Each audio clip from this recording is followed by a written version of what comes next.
Hello, everyone. Thanks for joining our webinar workshop tonight about starting new plants from seeds, cuttings, and more with Melinda Myers.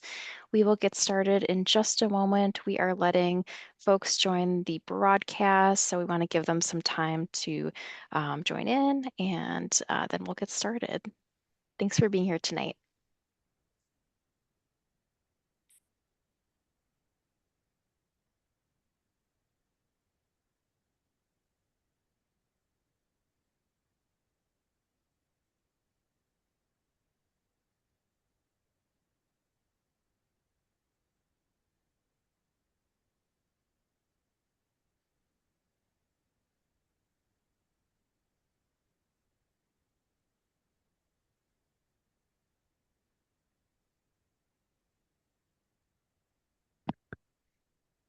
Right, why don't we go ahead and get started? So, welcome again, everyone. Tonight, we are very excited to talk about starting new plants from seeds, cuttings, and more, featuring gardening expert Melinda Myers. My name is Kelly, and I'm the Adult Programming Coordinator for Milwaukee Public Library. We're very proud to host this webinar tonight. I'm just going to share a little housekeeping before we get started. So, on the bottom of your screen, your Zoom window, you should see a box that says Q&A. So please feel free to share your questions for Melinda in the Q&A box.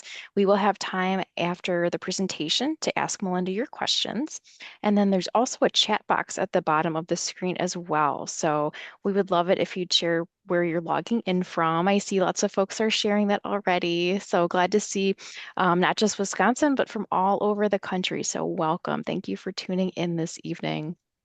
And then in the chat, I will share a link to Melinda's handout. I sent it to our registration list just a couple hours ago, but if you didn't receive that, I'll share it in the chat here.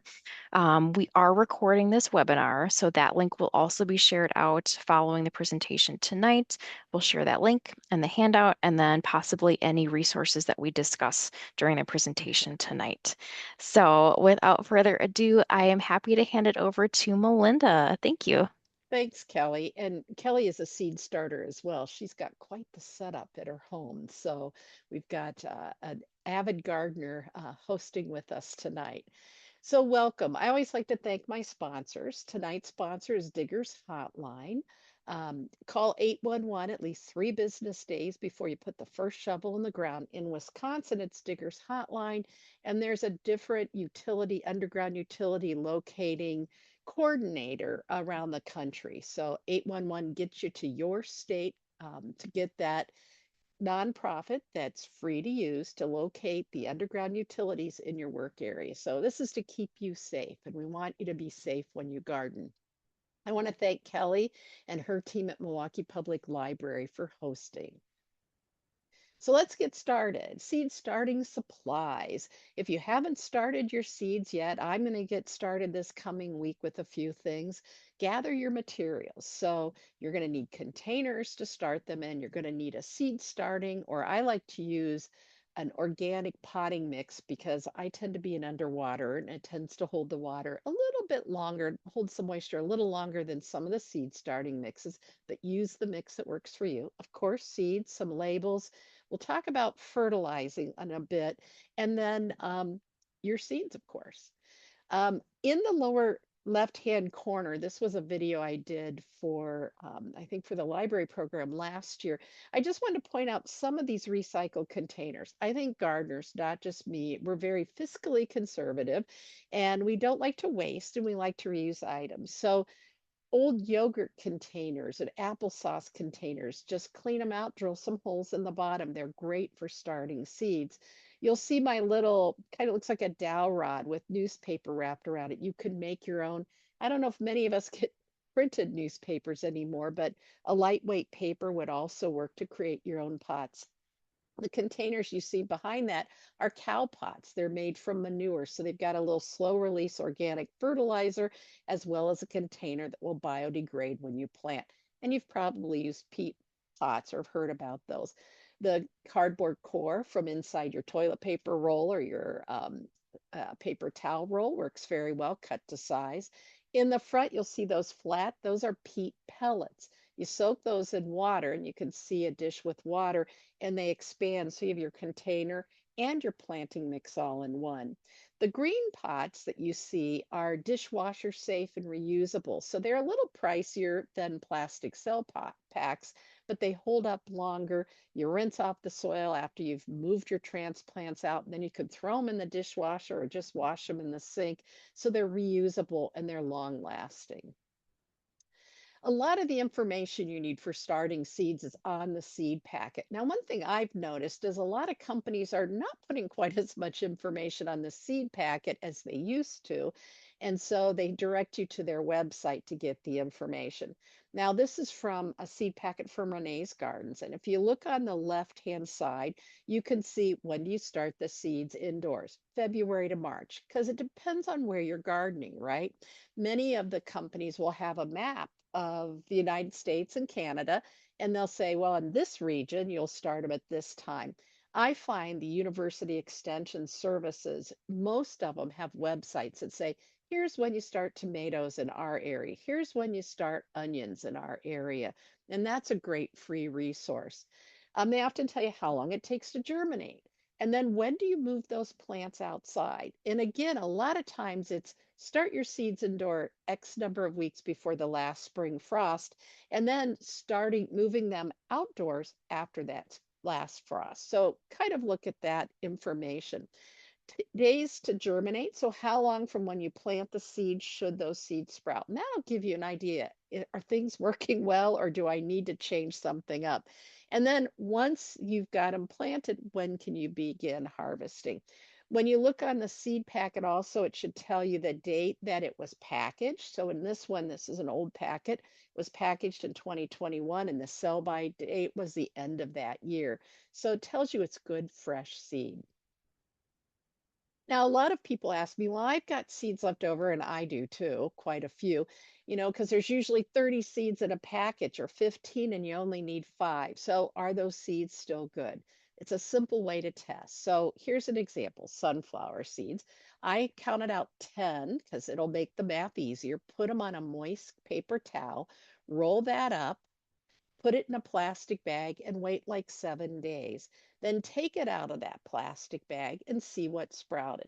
In this case, almost all of them did. So if 100% sprout, you can seed according to the label directions. If only half of them sprout, then you want to sow your seeds twice as close because not all of them are going to sprout. The good news is, let's say you've got some tomato seeds left over and you're not sure. If you test them and they sprout, you can plant those and get them started indoors. And that's a good way to not let them go to waste. Or, you can compost these and then save the rest to start at the correct time. Now, you may hear about ways to treat the seeds to speed up or help with germination. Scarifying is one method. These are some cannas I started from seed. Now, if you know cannas, they have a very hard seed coat. So you need to file them to just kind of create an opening so the seed can start to pull in the moisture or soak them overnight. And the seed pack will usually tell you what needs to happen. Stratifying seeds are seeds that need a cold treatment before they will sprout. So I like to think, and I'll talk about collecting apple seeds or anything from fruit you eat, but let's say you are collecting seeds from your coneflower. Now think about it. When nature coneflower drops the seeds in fall, they sit out in the garden, get a cold treatment, and sprout in the spring. So that tells me plants that need that cold period probably also need a cold period to break dormancy. And you'll find that information if you're buying seeds as well. Now, I did a starting plants from kitchen scraps. So I had collected some Cortland apple seeds. Now, the downside of that is those plants started from seeds I collected from that apple that I ate for lunch aren't going to necessarily come and grow into the true Cortland variety. It might have been cross-pollinated. It might be bigger because the Cortland apple that they harvested from was on a dwarf rootstock, and this might be a huge standard plant. So when you're collecting seeds from the fruit you eat, sometimes they don't sprout readily, and you're not sure what you're going to end up with. But it's a fun experiment to do. On those seed packets, you'll also usually find information on planting depth and spacing. Now, most seeds, in general, you plant about twice the diameter of the thickness deep. Now, this is lettuce, and so these need to be very shallow, but in general, about twice the diameter. And then some seeds, like lettuce, begonias, petunias, and impatiens, need light to germinate. So these are put either just barely covered with a potting mix or vermiculite, or they're laid on the surface of your planting media and then watered in so you have good seed to soil contact. And then that light will help them sprout and germinate. Now, when you're planting your seeds, you can do what's called broadcasting. So let's say you take a large container or flat and you just sprinkle the seeds over the soil surface, cover them as needed, water them in. And this is what happens. You get lots of seedlings that you're going to need to transplant eventually once they form a set of two true leaves. And you can start seeing some of those are forming. The true leaves look like the plant you're trying to grow. So, the seed leaves are just usually indescript and round, and I've got a good example coming up to show you. You could also start them in containers or cell packs and usually put two seeds per container. And the reason being, what if you get nothing sprouting? So this is kind of your insurance policy, putting two seeds in one pot, and you'll end up thinning out that extra one. And you could see some of those smaller seeds I have trouble keeping down to two, so I had to do a little extra thinning here. This is one of those silicon seed starting cell packs, which is reusable. And I've had really good success using these. Most of our seeds need moist, warm soil. I start my seeds in my spare bathroom. It's the warmest room in the house. My basement's pretty cold. And you can see I've got under the left side, I have a heat mat specially developed for starting seeds. I find my peppers really need that warmth to sprout. They usually are a little more resistant to sprouting than, say, tomatoes and others. So I find that bottom heat really helps. Only use a heat mat designed for this purpose. Now, as soon as you get any greenery, you need to put them under lights because they're going to need that light, either in a sunny window or this is in my shower in the bathroom, so I need to use artificial lights. It's really hard to get good, sturdy plants without artificial light. Most of us don't get enough natural light, but if you've had success, that's great. Keep that up. Now, in general, we used to say keep the lights about 4 inches above the top of the seedlings. But with our LED lights, a lot of those are more intense, and you may need to maybe keep them a little higher up. Let your plants be your guide. If they're stretching out, you need the lights closer, if they're getting too tall and leggy. If they're really compact, then you'll want to take the lights up just a bit. Lots of different setups. This is an AeroGarden. I've had some good success with that, growing a few things in that as well.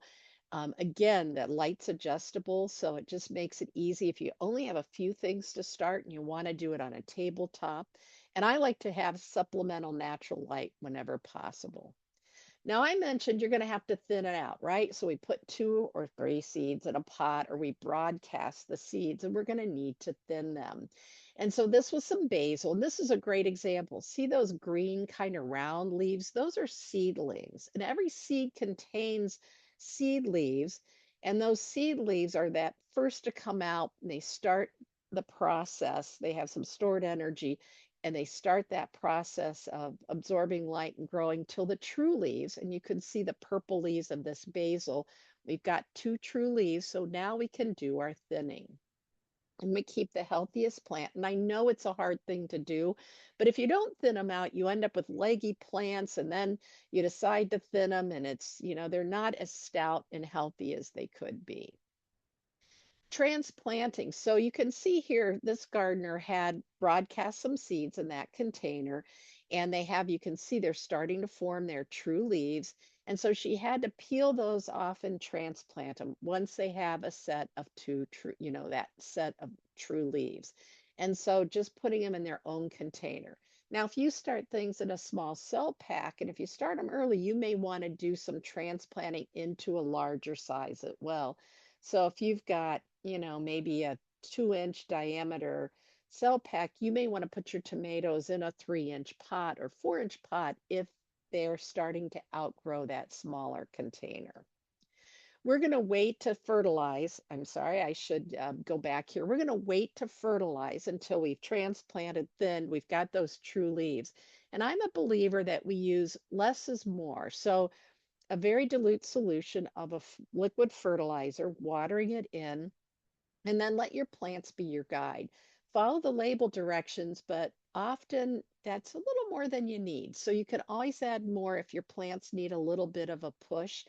And if you're using an organic matter or your seed starting mix has some fertilizer built in, check the label. You won't need to start fertilizing as early. Hardening off. So whether you start your seeds yourself, or you can see I bought some transplants here. If they're coming from the greenhouse or they're coming from under lights, you're going to need to help them transition. So as your seeds are growing and it's about time to move them outside, give them 1 to 2 weeks to get them ready to harden them off so they're ready to go outside. I have these carts, these shelf units on wheels. So this is my garage, and we don't park in the garage in the spring.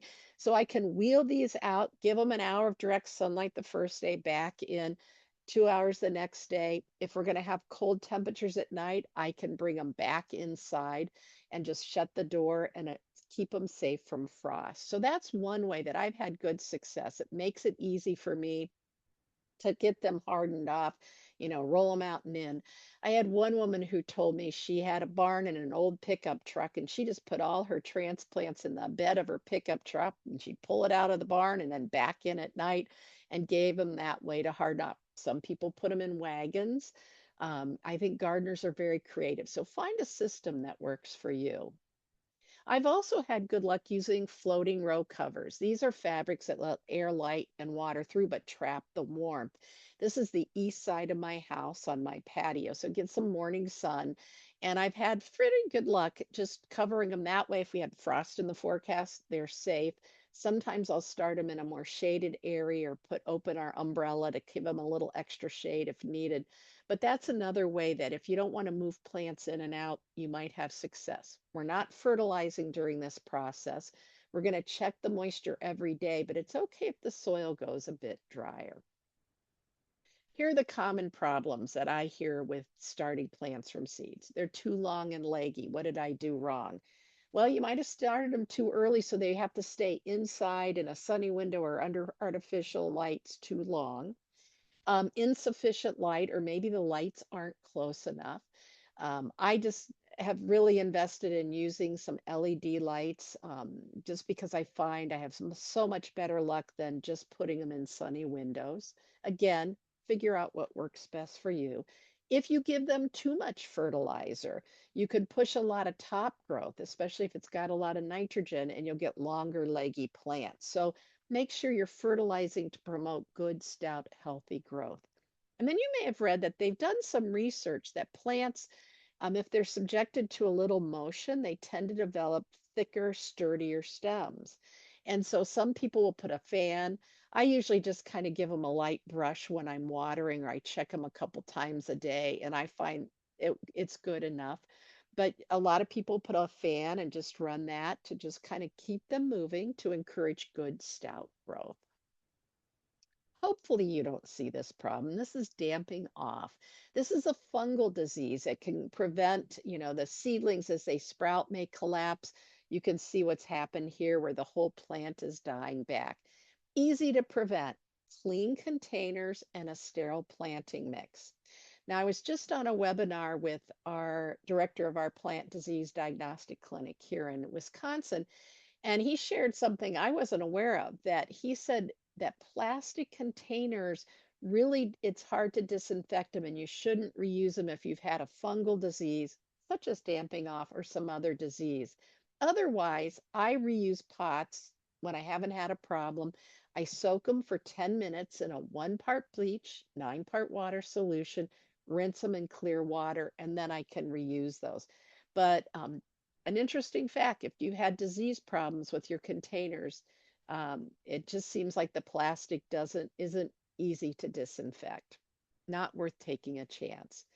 Hopefully, these are some seedlings I did start in my basement, and this would be fungus gnats, and you may see a few floating across my face too tonight. They come in on potting mix. They can come in on other plants, and they're after the organic matter in the soil. And usually, believe it or not, despite as many as that are on this tag, that they're not a problem for the plants, but they are very annoying. So I find sticky traps don't eliminate the problem, but it captures enough to keep the population down. It's an organic option, it's an old school method, your grandparents may have done. And they're pretty readily available. Summit is one of my clients. Summit Responsible Solution has them. You'll find them at garden centers. It's basically a sticky surface. You just either stick it in the soil or hang it from something. You can see there's a little place to run a twist tie and put it on a stake. But I've had good luck kind of managing them that way. So that's starting plants from seeds, either in a sunny window or under artificial lights.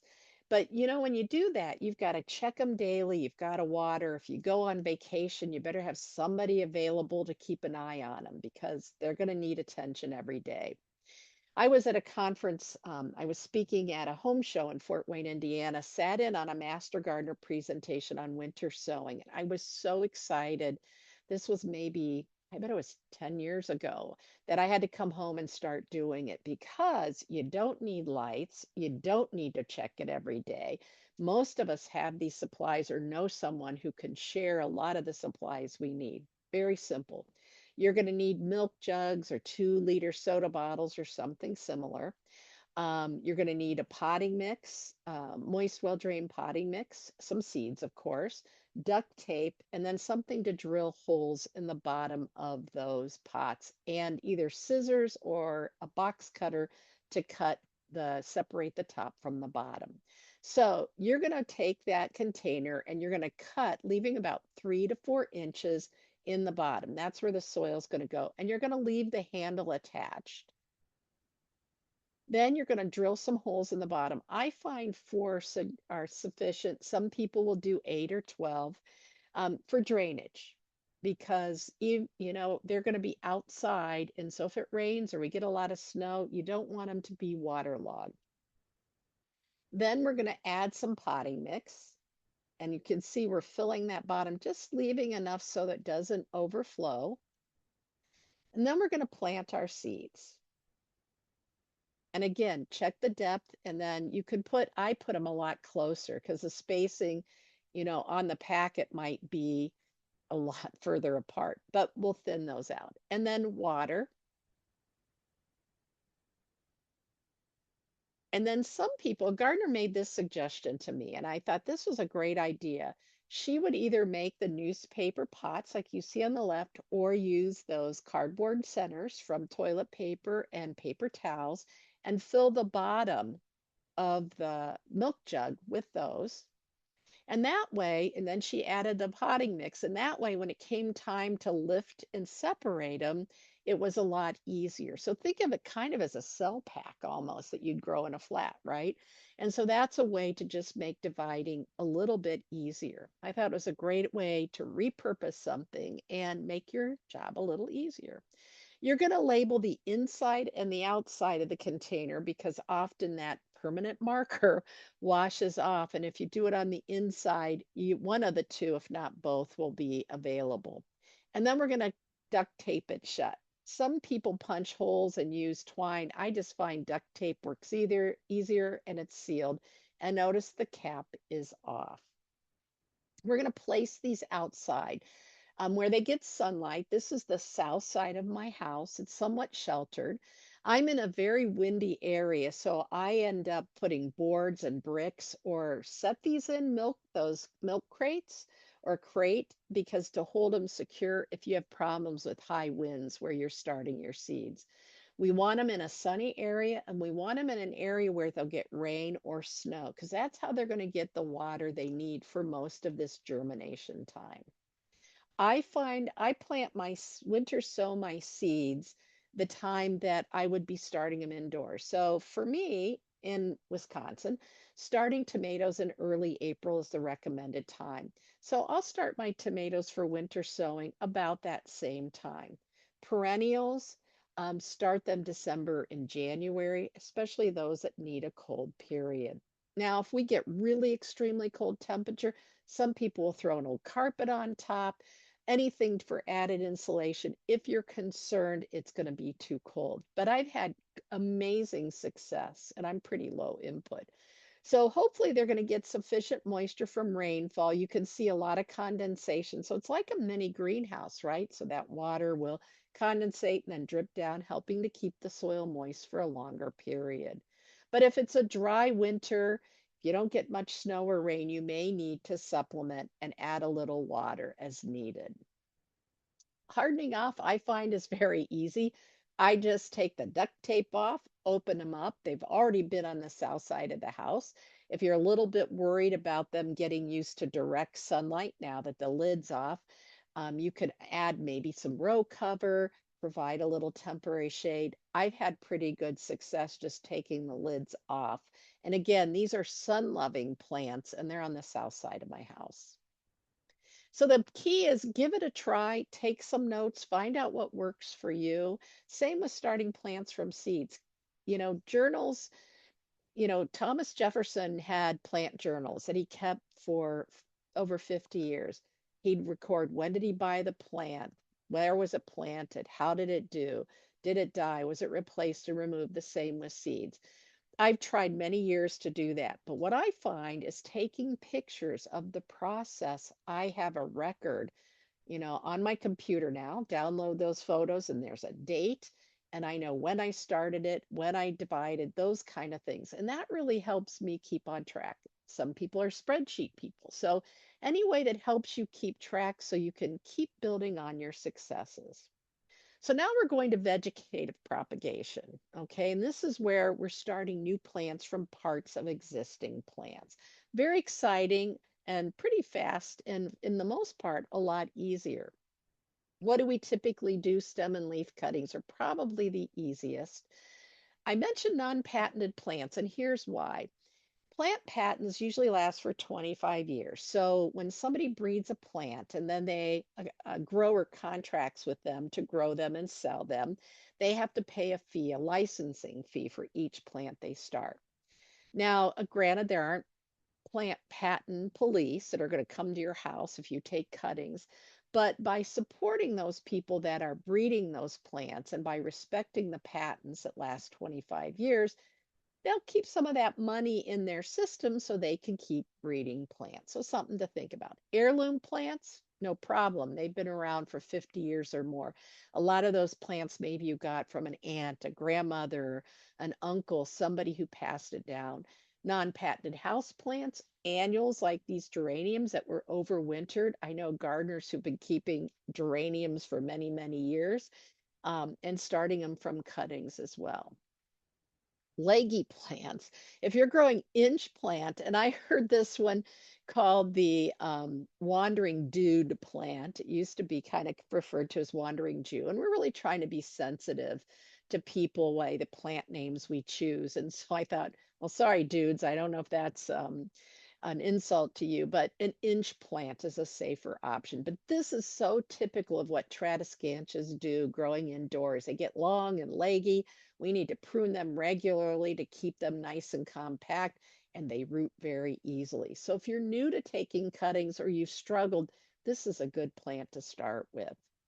Take short cuttings, 3 to 4 inches. I know we all want to start with a big plant, right? I talk to people who take 10, 12-inch long cuttings.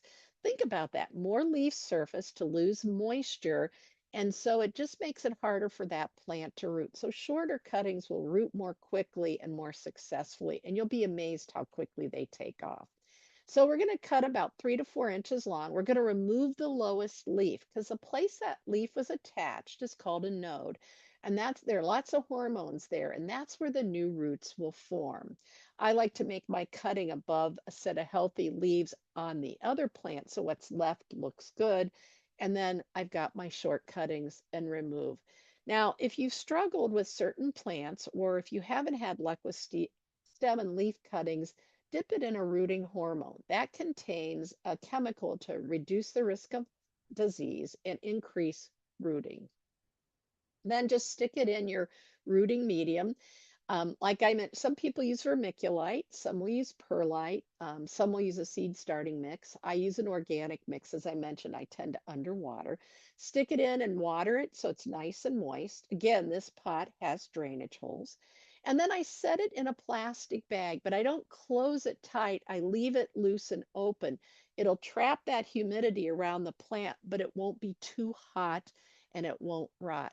We're going to move this out of direct light until it roots successfully, which takes about a couple of weeks. Gently tug, and if it resists, you know that it's rooted. Now, you may start your cuttings in water, and if it works for you, great. If you're struggling, the reason I recommend starting in vermiculite or a potting mix is the roots that form in that are different than the roots that form in water. So when we start our cuttings in water, when we root them in water, they'll form the roots, we plant them, and then they have to root again, forming the roots that are adapted to a potting mix. It's gardening. And so I can give you recommendations to help you boost your success, but we all garden differently. My grandma always had a little vase on her windowsill, and that's where all her cuttings rooted in water. And she was an amazing gardener. I tend to do this method because I find it works better for me and the plants. The other thing I read about many years ago and I've had great success is this DIY rooting pot. I don't know what else to call it. So I've got a larger terracotta pot here with drainage holes. In the middle, and you could probably use a plastic pot as well. In the middle, I put a terracotta pot without drainage holes. Now, as you can see, I taped the hole on this pot because I didn't have one that didn't have drainage holes. And if you know about water, it moves from high concentrations to low concentrations. So we fill that small pot with water, and as the soil around it dries, the water moves from the center through that pot because it's porous into the surrounding soil. Now, I'll often water the potting mix and then fill the pot maybe once a week or so, just kind of keeping an eye. But I've gone on vacation. I've had this, new cuttings and nobody attended them for 2 weeks and they were fine when I came home. So this might be a way to, one, you could start a lot of cuttings and two, reduce the need to water as often. And then just a plastic bag, again, loosely over top to help hold the humidity so the potting mix doesn't dry out as quickly. Succulents are a little different. And if you've grown jade plants, you may have found that they are pretty good at rooting on their own.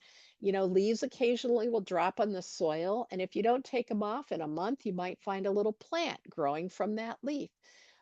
Like you see here, this was a leaf that fell. I never took it off, and I ended up with a plant growing. And you can take cuttings as well and start new plants. Now, the key with succulents is letting them callus overnight to several days.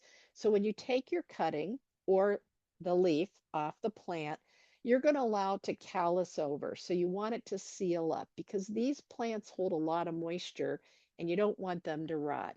So you could lay those leaves on the soil surface. They'll eventually root and form a new plant. And then I just happened to stick these cuttings right in with my jade plant because it was getting a little long and leggy. And usually, again, I allowed it to callus. I stuck it into a well-drained, gritty mix. That's what my jade plant's growing in, is a cactus and succulent mix. Slightly moist, not too wet, because again, they're succulents. And I've had great success doing this. Again, callus for a day or two at the most, and then a gritty mix and lay the leaves on the surface or stick the cutting into that rooting mix and you'll have great success. And it's fun because you can try a lot of different plants. African violets, they're kind of back in vogue right now. If you were like, oh, African violets, old news. Well, they're kind of popular again. And this is another fun one to start from a leaf cutting, much like that jade plant, but we do it a little different. So we're going to remove a leaf of the African violet and leave the petiole, that leaf stem, intact. Then we're going to stick the petiole in a moist rooting media. Again, I choose to use potting mix, you may do vermiculite, whatever works for you. And we're going to keep it moist. And then we're going to put it in a loose plastic bag again to keep that humidity up and then check the moisture. Now you have to be patient. This can take 1 to 2 months for a new plant to form at the base of that leaf. This is one for those of you that like to experiment and those that are patient. But it's kind of a fun thing to do and have fun and success doing it. Now, snake plants, we're going to talk about dividing them in a minute, but you can also take leaf cuttings. Now, these are variegated and they have that nice yellow edge. The genetic material that tells the plant to have that irrigation is in the rhizome, the part underneath. So if we take cuttings of this plant, what will result is plants that will be snake plants, but they'll lack that yellow edge. So if you want to keep the variegation, division is the method to do it. So let's start with leaf cuttings because you can get a lot of plants from one leaf. So we're going to remove a leaf and then we're going to cut it into pieces 2 to 3 inches long, and we're going to notch the bottom end. And why are we doing that? Because in the middle of that leaf, after you've cut it up, it may be hard to tell was that the top or the bottom. We want to notch the end that was closest to the roots because if we plant it upside down, it's not going to work. And that's the reason we notch it. We all think we're going to remember and know. And I have to tell you, a couple times I didn't notch them, and I was like, well, that was not a good idea. So we've cut it into pieces. We've notched the bottom. Then we're going to stick it with the notch side into some moist rooting medium. And that might be again where you put a loose plastic bag over it, group them with other plants, give them some humidity, bright indirect light. When we're rooting things, we don't want really bright light until those roots form. This is another one, like your African violet, that can take 1 to 2 months for a plant to form at the base of that leaf, at that leaf piece. So again, patience is needed. It's a fun one to give a try. I debated whether to mention this leaf cutting of Rex begonias because I find them really challenging and I don't always have success, but this may be the method that really works well for you. So cane type of begonias, things like angel wing begonia, dragon wing begonia, that have been on the market for more than 25 years. Leaf and stem cuttings will work fine for those. But Rex begonias don't really have that stem with leaves forming. It has a leaf and a leaf stem, a petiole. So we're going to do a different kind of cutting. We're going to take a leaf off. We're going to lay it on the soil surface, bottom end on the soil. We're going to secure it in place because you need that soil to leaf contact. Okay, and the media needs to be moist. Then we're going to cut through several of the veins, and this is where new plants will form. And again, it's going to take a couple of months for that to happen. And most gardeners, myself included, don't always have success with this method. I need to give it another try because it's been a while. So we're going to cut through, we're going to keep that medium moist, and then we'll just again use that plastic indirect light, and hopefully we will have plants sprouting, little plants every place that you cut it. Cane cuttings, Dieffenbachia. And what we want is the plant on the left. Too often we end up with a plant that looks like the one on the right. All the leaves at the top. It's a pretty plant, but you may not like those long bare stems. We're going to talk about air layering, a way to kind of reroot the top in a minute, but I want to talk about cane cuttings, what you can do with that long bare stem. So I went and bought a plant that was not looking too good at the garden center to do this because I couldn't bear to stop. And you can see it was cut back and resprouted. So I removed a stem. And again, this is often done after we've done air layering or you've rooted the top of the plant and you have a bare stem left. We're going to cut those into 2 to 3 inch pieces, and you'll see little buds by the nodes, and those are where the leaves were once attached on that stem. We are going to bury them halfway in moist rooting medium, and then we're going to moisten it, keep it moist. And again, it's new plants will sprout from that cane cutting, and you can kind of see the buds on those plants. and it is going to take a couple months. I would put them in a loose plastic bag. I usually do just to keep the humidity up.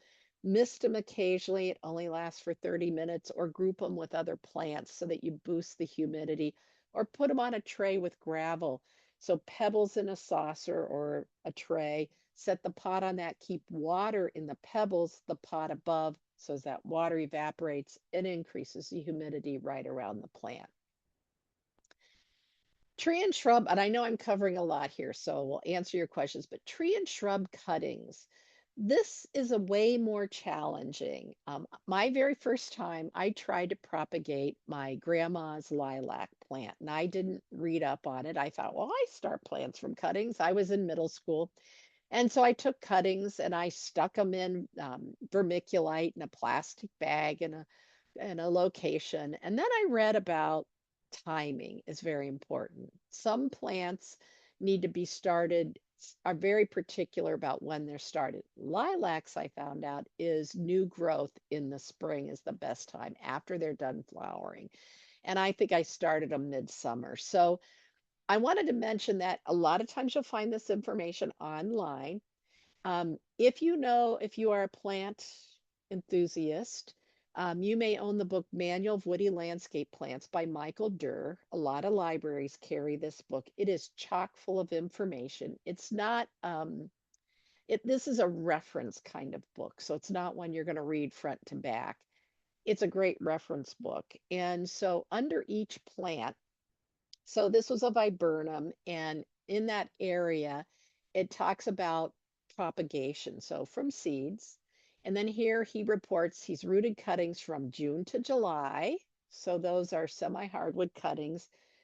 Collected it with 100% efficiency. And then here's what he treated with. It dipped it in a rooting hormone. And you can find rooting hormones for woody plants. So finding out what the particular plant you are trying to start prefers, timing, and all. So hardwood cuttings, dogwoods are one you can pretty easy to root. If you've bought dogwood twigs, you probably, and you put them in water to display, you probably had roots forming. But they do hardwood cuttings. These are you taken when the plants are dormant, a cutting 4 to 8 inches long. And on the handout, you'll see the bottom should be at a slant. Again, if you're taking several cuttings from one stem, you need to mark the part that's closest to the root system because that's the part that goes in the soil.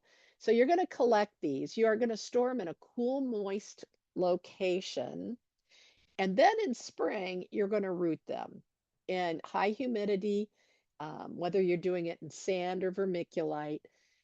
People that propagate trees and shrubs in the nursery are they're very experienced, well trained, and very important because it's not the easiest thing to start trees and shrubs, even from seeds, but especially from cuttings. And then other things involved. So these are hardwood cuttings. These are collected during the dormant season, stored until spring when they can be rooted and grown.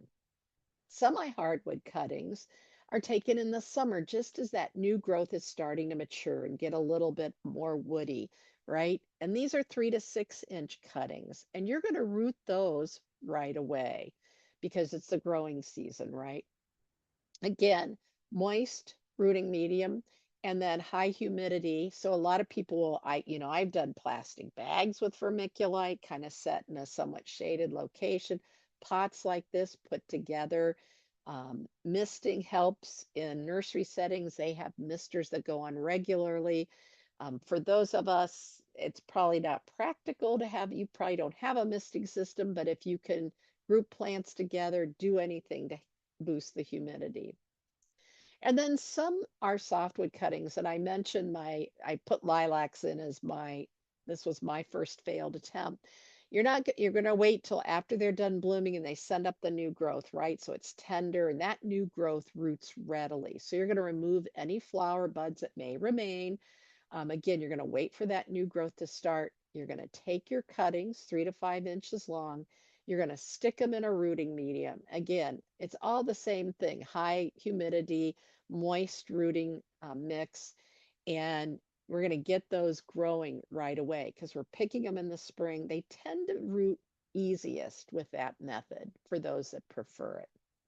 So rooting trees and shrubs, starting them from stem cuttings, a little more challenging, but pretty fun to give a try. Just do your research first to boost your success. And this is when you're definitely going to want to take notes on. Layering. Now, this may be happening in your garden and you're not even aware of it. I'll find forsythia, those lower branches, or weigela, like you see here, laying on the ground. And if you tug on them, if you try to, remove them, you'll notice they've already rooted. So you could cut them away from the parent plant, dig up the rooted portion, and you have a plant to start. So it's happening out there in nature, but you can also help nature along. So vining plants, this was a passion vine that I happened to overwinter indoors. So if you're doing a shrub or you're doing a vine, you pick one of the outer stems that's good and healthy, and then you're going to try to root it and leaving it intact with the parent plant. And here's what you do. So you take the end about 9 inches from the tip, you're going to cut halfway through the stem. Okay, so it's 9 inches back from the tip of that stem. And we're going to cut halfway through, not all the way through, because we want that cutting we're trying to root to still get moisture and nutrients from the parent plant that has roots attached, right? And so we're going to cover that with a rooting hormone, again, to help reduce rot and to encourage rooting. We're going to bury that cut portion and anchor it in place. And then we're going to keep that moist. Now, because it's attached to the parent plant, it doesn't have its own roots, but it's still getting water and nutrients. And so this is pretty high success. You can do this outside. You can do this with your house plants inside. Once it's rooted, then you disconnect it from the parent plant and you can either continue to grow it in the pot. Some people will do that just to give it a better root system before moving it into the garden or its own container. Or, if you feel it's ready to go in the garden or a bigger pot, you can go for it then. But we're securing that stem and we're keeping it in place and we're repotting. Air layering. Now, this is something like that Dieffenbachia I showed you. Sometimes palms will get leggy on the bottom, which gives you that more tropical look, but it may not be what you're going for. Dracaenas, those kind of things. So here's what you can do. This happens to be a rubber plant. Um, Long story about why it's got fewer leaves, but I decided to air layer this, a good, easy example. So we've got a plant with all the leaves on top. Now, in some cases, like Dracaenas, I've had luck rooting that top leafy portion, but it's a little riskier if you've got a lot of leaves and that portion's pretty leafy and big. So we're going to air layer it. So what we're going to do is we're going to cut below the leafy portion. We're going to cut halfway into that stem. Then we're going to wedge that cut open. And again, just like layering we did with the vine, it's still getting water and nutrients from the existing root system. So you increase your chance of success because you have roots that are supporting the part that you're trying to root. We're going to sprinkle some rooting hormone over there, again, to encourage rooting. We're going to pack moist sphagnum moss around that cut end, secure it in place with plastic and twist ties, and then we're going to wait and watch for roots. It can take a month or two.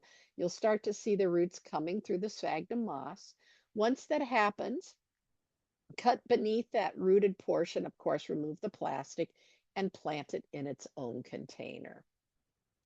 And then you can cut back the stem that's left. And this is just an example of a Dieffenbachia that this happened to. And then it'll send out one or two stems. So you'll encourage new growth. So don't throw that bottom portion away. Cut it back just above the soil surface and you'll get some new stems forming. I wanted to throw this fun one in with spider plants. This is layering. And if you've done this, you're probably like, well, I just cut off that baby and just because it's already got roots, right? So you can just take it off the parent plant and plant it because you've always got roots started. But if you want to try to, if you've had problems doing that or just for fun, leave it attached. I kind of think of it as like the umbilical cord, right? It's getting water and nutrients from the parent plant until it's securely rooted in on its own. Mother of thousands, kalanchos, kalanchoes, you'll see the same thing happening. Those little babies will form along the leaf edge or at the tip.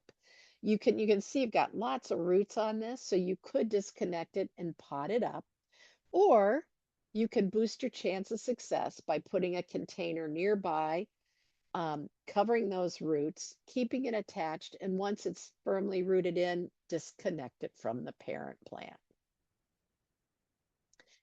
And the last kind of layering is a rosary plant. If you've grown rosary plant, they have long stems and they form these tubers all along the stems hanging down from the pot. And they can get long and leggy. So this is my rosary plant. It was getting pretty long and leggy. So I just took some of the stems. I placed those aerial tubers on the soil surface. You can see some roots starting to form and sprouting new stems. So just something fun to try. You could also start them in a separate pot all of their own. Division. This is an easy way to take pot-bound plants, those that are filling the container, or to propagate for new plants. So ferns are a great example. You can see this is pretty pot-bound. So I'm going to take a good sharp knife and I'm going to cut between the stems through the root system. So this plant can become 2, 4, or 8, depending on how many divisions I want. In this case, I made 4 smaller plants out of that fern. I'm going to pot that division in a container slightly larger than the root ball. We don't want to go too large because when we transplant plants into too big of a container, more potting mix holds the moisture longer, increases the risk of root rot. So I want it to be about an inch, no more than 2 bigger than that existing root ball that remains.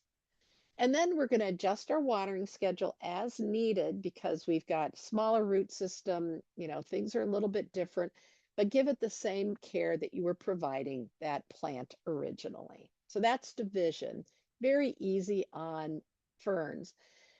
Now here's a snake plant. And I mentioned if you want to keep the variegation, division is the way to do it because the genetic material that says you're going to be variegated is contained in the rhizome. And snake plants are easy to divide. So I took this one out of the container, cut it into sections, and then I can pot those pieces into pots slightly larger. So very easy way to propagate snake plants.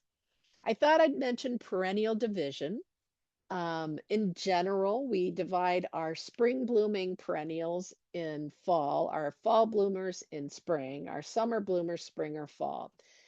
Tracy DeSabato Oust, who wrote the book Well Tended Perennial Garden, what she does for her clients is she lets her spring plants bloom and divides them afterwards. If you do that, be prepared to make sure they receive sufficient moisture and care as the temperature rise in the summer. That's why I like to get out early, or you can see this is an Amsonia that I'm dividing in the fall because it blooms in the spring.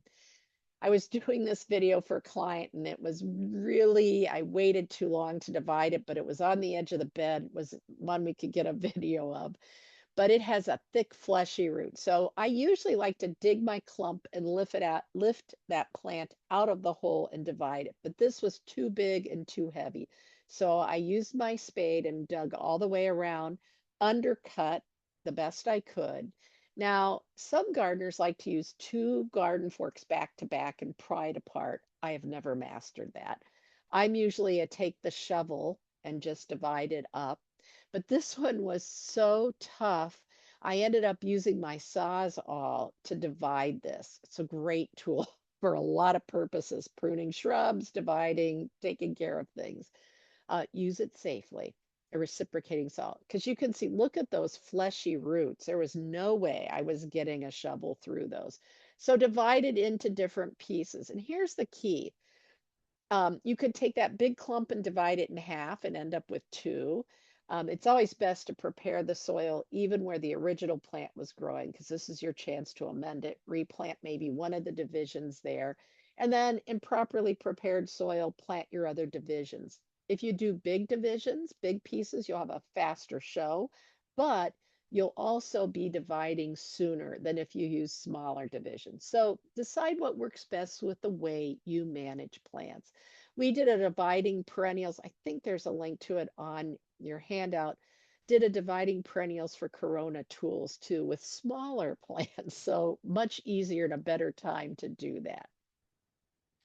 And as you're digging outside, whether you're digging and dividing, planting, starting new gardens, building a deck, please call 811. In Wisconsin, you can file online at diggershotline.com. In any state, if you call 811, they direct you to your local service like Diggers Hotline. I think it's Go for One in Minnesota, it's Julie in Illinois. um, Miss Dig, I think, is in Michigan or Mississippi, one of those. But 811 will get you there. And you give them advance notice. They contact the utility companies who come out and mark the location of underground utilities in your work area. I mentioned we want to keep you safe because if you hit an underground utility, it's dangerous. You could be injured, even die, right? You've read those terrible stories. It's inconvenient. You hit the cable, no one in your family is going to be happy. And it can save you money if you call in advance because if you notify them and maybe it was mismarked or the line isn't as deep as it should be, um, or it was mismarked and you damage it, you're not responsible. But if you didn't call them and you damage it, they can bill you for repair services. I don't know about you, but I want to save my money for seeds and plants, not paying the cable company to fix something I damaged. So take time. We want you to be safe. I know I covered a lot and we have time for questions. I want to, as always, ask you to grow gardeners. This is my grandson, Sammy, who's now 15. And getting the youngsters in your life gardening, or maybe it's a young family that's just started a vegetable garden down the street or a recent retiree. You found a passion for gardening and you're here because you want to learn more and you want to grow. Help me spread the word. Inspire someone else to garden as well. I want to grow a kinder and gentler world, one garden and a gardener at a time. So I'm going to need your help. You know how good you feel when you dig in the soil and you know all the benefits of gardening. Share that with others. I want to thank Diggers Hotline again. We want you to be safe. So 811 in Wisconsin, Diggers Hotline. I want to thank them for sponsoring. Kelly and her team for hosting the webinar. I really appreciate her time.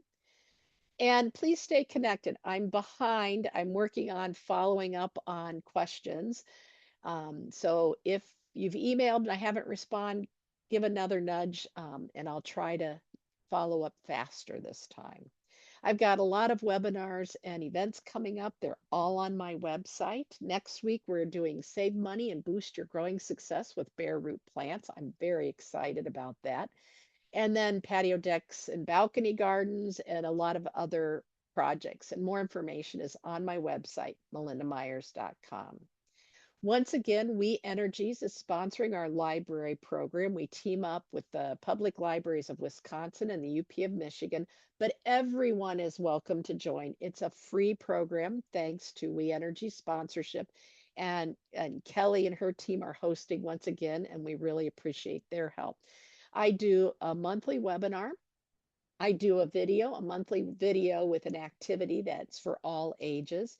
I'm going to be shooting the video next week on starting some vegetables indoors, peas, greens, and root crops like radishes and carrots. So if you can't wait to get started, if you're in the north, or if you just want to grow a few things indoors and then take them out once they got a good start, I have some pointers for you. So that's kind of the end of my formal presentation, but I am happy to take questions as well. All right. Thank you, Melinda. And thanks to everyone again for tuning in this evening. Yes. If you have any questions, please add them to the Q&A box, which should be located at the bottom of your Zoom screen. I do see, I think there's a few questions in our chat. So if you notice that, please add them to the Q&A and we'll make sure we see all of them. All right. Okay, so let's get started. Our first question is from Cindy. Cindy submitted this at the beginning of the presentation, and they were asking, I missed what soil you generally use. So this would be for the seed starting portion of the presentation. Cindy, that's a great question. So I use an organic mix called SU, HSU. They are ginseng growers in Wisconsin, and it has rice hulls for drainage and leaf compost that holds the moisture in. Um, I've also used vermiculite. It dries out a little faster, and I've used various seed starting mixes. I'll be honest, I'm not a fan of COIR, COIR, personally. Um, it's there aren't a lot of standards for it, so there's a lot of variability. It comes from the husks of coconuts, and a lot of people are looking at it as an alternative to peat moss because of, our concern about sustainability. Though Canadian peat bogs are highly managed, they can only go so far. They have to restore them when they're done harvesting what they're allowed before they can open one, and the money has to be set aside. So they're handling it much better. But my problem with core is I find it just stays too wet. I haven't had good luck managing it, but a lot of people have. So that might be an option. I just received, and I've got to try it this year, some paper as a rooting medium, shredded paper, and I need to follow up with the person that sent it. So I'm going to try it this spring, and I will post into my newsletter or on Facebook how that works. I'm a little skeptical on how to manage it. I need more information, but I want to give it a try because think of all the paper, the shredded paper, and all the paper that may not get recycled properly. Another way to do it. Um, so, find out, talk to your friends, see what works best for you. I've just had good luck using the organic mix because I just find it holds the moisture and I tend to underwater. So for me, it works well. If you tend to overwater, that's probably not a good option, and using one of the commercial seed starting mixes is probably good for you. And talk to friends and family and see what they're using and what you prefer. Good question. I don't have an exact answer for you because I think it's variable. We all have our personal ways we garden and things we prefer to use. So, how's that for avoiding a direct answer, Cindy? Aw. All right, let's move on to our next question. This is from Perry. Perry says, as a frugal gardener, I prefer not to spend money on fertilizer. So definitely understand that. Are there any good natural and or free sources of pseudo fertilizer? Perhaps something like food byproducts? Um, some people have good, there's debate on compost tea. So, Perry, if you do composting and then taking the liquids off of that, and I'm not sure if that's what you meant. So if you're composting like your food scraps, if you're doing worm composting, some of those bins are when you make your own, um, the leachate will come. Now there's some debate about bacteria being in that, and so some concerns. So you might want to even, maybe, I don't, I was reading something that there's concern about using it on food crops, okay, on ornamentals. Some of them will heat it up a bit. Using compost is great. So if you mix worm castings, you can make your own worm castings. So the not the liquid part, but the worm castings, great way to start your transplants. So you can raise worms for fishing. You can, or making more worm compost. You can have compost you can add to containers and gardens. Usually it's a small quantity, so it works great. A master gardener years ago that introduced me to worm composting. That's what she used with hers. She would mix it in with her potting mix, and that's what she used for fertilizer. I use this Sumix, which has leaf compost, and I don't fertilize that often because it's pretty nutrient rich. So regular compost, mix that in. Worm castings would be a good option. So those would be some things that you could use that would work well. Most food waste needs to be composted to release those nutrients. So you just have that extra step inside. But, that's a great way to take food waste, plant-based food waste, turn it into compost, use it as you start your seed. So that would be the best bet. And you'll get so many other benefits from that too. Just a little more work, but a lot of benefits. Good question, Perry. Thank you. Thank you, Melinda. I wonder if maybe we could add that to our follow-up as well. Sure. Yeah. And I'll look up Mhm. that source on the compost tea and the concern about the bacteria in that. I think it was just worm Yeah. composting, but I will look that up and put a link in. Thanks, Nice. Kelly. Sure. Thank you.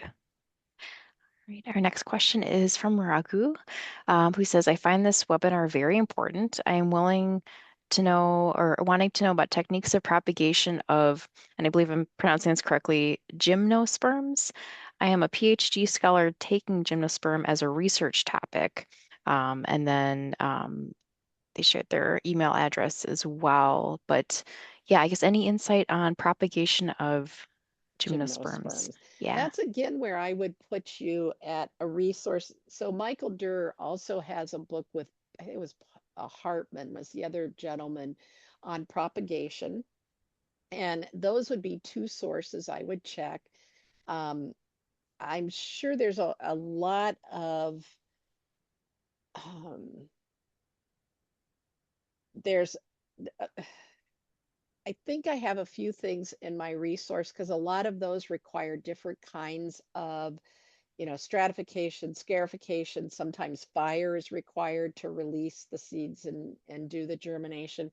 So I'm going to check that other book and see, and I have a few other resources. So I will put this. So what Kelly and I do Mhm. is I do my homework and I send it to Kelly, and then she adds it to the YouTube as an additional document. And then I also put it on my website if you end up linking through me to the webinar. And she does it as a follow-up right in the email. Yeah. So Mhm. I will get that. I will get that too. And everybody Mhm. will get it, whether you want it or not. Yeah. Okay, thank you, Melinda. All Okay, I'm right. making notes is why I'm looking Mhm. down at my table. All right. Next question from Sally. Any flower varieties that would be good to try with the winter sowing methods? I've had great success with Cosmos, Dianthus pinks, a butterfly weed, really zinnias, marigolds, annual ones. I start later, about the time I'd start them inside, and then perennials work great. They are probably one of the best ones to do. I was looking at some pictures of my butterfly weed because I should have probably started some of my perennials a month ago. But I'd started my butterfly weed April 4th one year. I was looking for pictures and I had good success with them developing plants. Starting them a bit earlier, especially those that need the cold treatment. If you're, depending on where you live, we might be getting a little late for some of those. So there's a link in the handout to, I'm pretty sure to the website that she gives some seed starting. I will double check and if it's not in there, but I always find for me perennials December through February for me in Wisconsin in the north. So if you're in the south, you probably want to hit December, January, the colder months for you. And then because you're planting outside earlier, you want those transplants ready. And then I just use kind of similar dates. So I'll start my tomatoes. I'm going to start a few early for a special project, but most of them will get started in early April because I'll be putting them out the end of May, early June here. So again, it's where you're going to plant outside. So you have the right side. So yeah, Sally, I would try, zinnias and marigolds easy. You could start them right in the garden, but jump start them with those. Um, your perennials, cosmos, coreopsis, I've had great success with all of those. So this is another one. Take some pictures, make some notes because you're going to find out to adjust it for your space and the things you like to grow.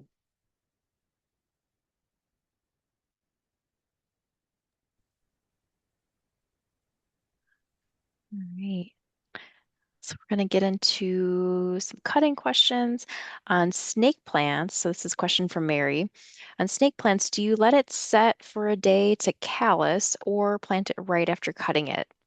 You can do it either way. They're not quite as sensitive. They are a succulent, but I think letting it set overnight would be a good idea to reduce the risk of rot. I've done it both ways.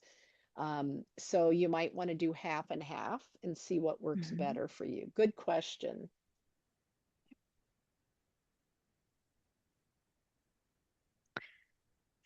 All right, we've got some great questions from Josette. Josette's asking, when propagating lavender and rosemary from Oh. cuttings, what rooting medium do you find works best?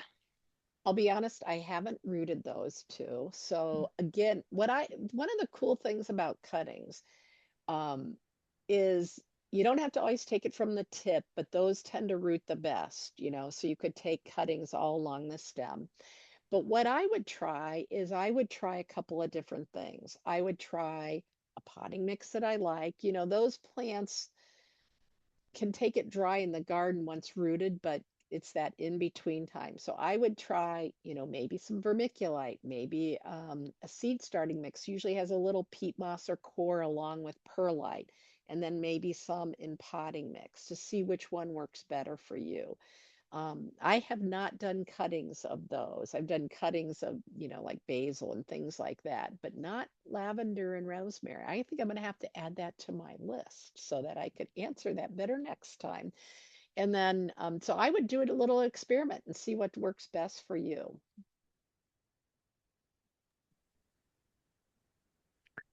All right. So speaking of basil, Josette's asking, in your experience, which basil variety has the strongest aroma? Like when you Oh, plant that variety, the aroma makes you pause.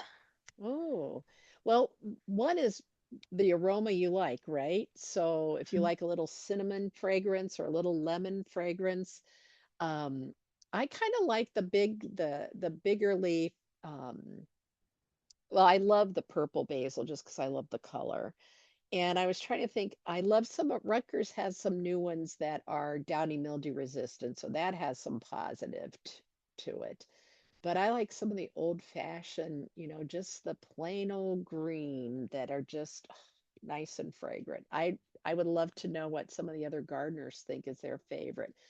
I grow some of the tower, the evergreen tower basil. There was a lemon one introduced, and that one had a really strong lemon scent when I was working in the garden.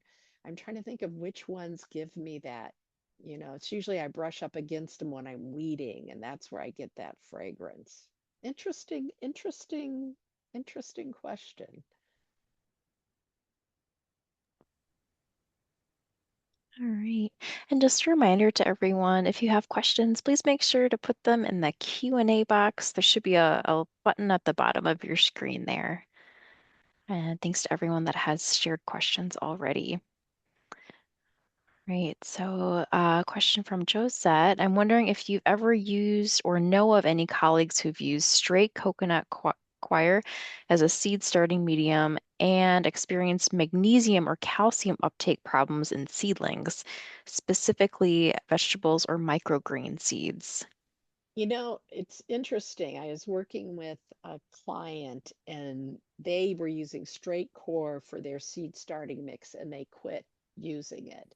And I think part of it comes down to the problem because I was doing some research because it's like I mentioned, it's not one that I've had great success with. And I think it's partly me, the way I garden, and then reading that there aren't a lot of standards set for core yet in terms of consistency and quality. That is something to consider. I also am in an area with very hard water, so we tend to have plenty of calcium and magnesium in our water. So using tap water or even my well water, I have lots of those minerals. So I haven't heard of that as an issue. Greenhouses using core-based mixes, usually it's core and perlite. I know Ebert's Greenhouse Village, they're my garden center partner. They use a pro mix that I'm sure probably has a slow release and They are very conscious of the water quality and the nutrients they're getting that way when they're fertilizing as well as what they're adding. Um, I am not aware of it. I don't know if you've had problems. Again, I mentioned I just have avoided using it out of just, I failed a couple times and decided that was enough. But I will ask around and see if anyone's had any issues. I don't know if you have, Josette, if you're seeing that with starting it, or you've just read and had concern that that's what's going to happen if you use the straight core. I find for me it's a moisture issue, just finding the best way to keep it moist but not soggy and not too dry.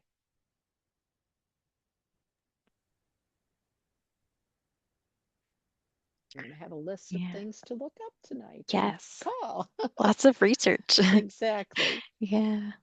All right, let's go to a question from Jane. Jane says, I cut the leafy tops off a red agl excuse me, aglaonema and Oh, have been, Aglaonema, it's yes, Chinese evergreen. No, that's okay. nice. Those are tough names, trust Yes, me. I'll have to practice that one. And have been attempting to root them in water. It's been about 4 weeks with just one tiny root. Can I plant in a moist vermiculite mix? I would do that.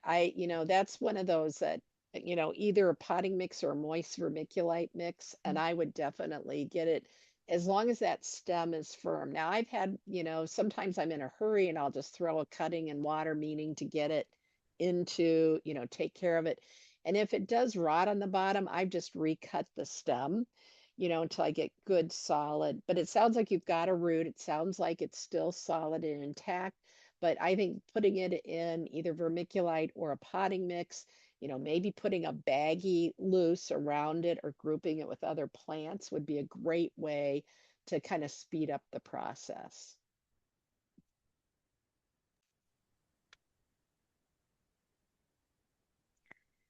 All right. Let's go to a question from Nita. Nita's asking how to propagate palm plants and then how to repot growing adult palm plants. Okay, so I have done air layering on leggy palm plants.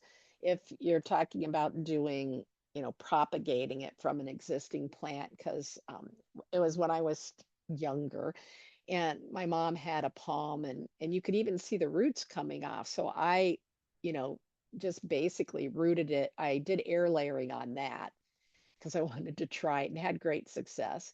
Um, because it's your mother's, right? You don't want to fail. And then I just cut the stem back and it resprouted two stems. So air layering works. You might even be able to just root it kind of like, was that the last person was doing with their Chinese evergreen. You might be able to root that in vermiculite or a potting mix. In terms of seeds, most of those are tropical, so some may need some, depending on the seeds and a lot of them are in fleshy kind of seeds. So I don't know if you're looking at starting from seeds. If you're buying the seeds, they should be ready to do. If you're harvesting, so depending on where you live, I'm a northerner, so we don't have palms putting out too many. Well, occasionally you'll get some seeds. You'll need to separate them, let the pods dry out, open them up, and then propagate in moist soil. Um, from transplanting, again, carefully, I like to transplant midweek. So let's say, I've watered it 2 days later, the soil's still moist but drying out. I can slide the plant out of the pot. I can see the roots. Are they circling? Have they filled that pot? And I'm guessing that's why you want to transplant it. And then I loosen, either tease those roots apart or slice through them to encourage them to branch out. Because if I put it in a bigger pot and the roots are growing in a circle, they'll continue to grow in a circle, even though they have more room. So you want to tease those roots apart or slice them in a couple places. Put it in a container, one no more than 2 inches bigger in diameter, and then you're going to need to adjust your watering, right? You're going to backfill with some fresh potting mix and then adjust your watering because you have more potting mix to hold the soil and then adjust it as you go. Some people are like, well, my palm is so big, I can't put it in a bigger pot. You could do some root pruning. That's basically taking it out, removing about an inch all the way around and even a little bit on the bottom, and then putting it back in the original pot. So now that container is an inch bigger than the root ball, right? Because you've taken away an inch of those roots. It's a little more risky, so it's kind of, well, I can't put it in a bigger pot, so this is my only option, then I would definitely do it. If it's of sentimental value and you're feeling skeptical, like, "Ooh, I don't know if this will work," then maybe go into a bigger pot if possible. So hopefully that answered your question about propagating. Air layering is great. You could maybe get by with cuttings, depends on how big that portion is. Definitely cutting back to a few inches above the soil line, what's left you'll get new sprouts coming out. Thank you, Melinda. All right, let's go to a question from Josette. Josette's wondering, why do some seeds need darkness to germinate while others need light? You know, I'm not sure what the physiological side of that is, but I think it's a lot probably where they've started. When you think about, you know, I don't really know. I'm going to have to break out my plant physiology books from college and Yeah. see if I can find the answer. And even like lettuce likes light, but you couldn't bear it. That seed packet, it was a quarter of an inch. It's just below Mm, the soil surface as opposed to deeper. Part of it could be carrots are a great example. They are if you ever plant carrots outside, and they're just below the soil surface because they're very fine seeds. I usually put a piece of lattice. They don't need light, but they are so fine you don't bury them deep because they wouldn't germinate as readily. But if the soil dries, they blow away. So, excuse me. So it might be the size. I'm guessing it's an evolution thing, mhm. but I don't know. So I will see if I can find you an answer. You've got some great Yeah, questions, Josette. yes. Thank you, Melinda. Yeah, I know we discussed vermiculite for one of our other questions. Josette's wondering, what is the real difference or similarities between vermiculite and perlite? And in natural soils, what plays the same role that they do? Okay, so good question. So vermiculite is mica that's been expanded. Perlite is volcanic rock that's been expanded. Perlite's that big white chunky thing. It's kind of dusty. I find it dry. It doesn't hold the moisture. It's got a lot more airspace. It's probably what you see quite often um, in potting mixes. And you can buy it separate, vermiculite or perlite. And I used to make my own topsoil and pot or my own potting mix, and I do or container mix topsoil if I could find good topsoil compost and vermiculite or perlite. You want to be very careful with the dust, especially from perlite. It's pretty dusty. So in a potting mix, the perlite and vermiculite provide drainage. They provide some airspace, so better rooting and avoid waterlogged soils.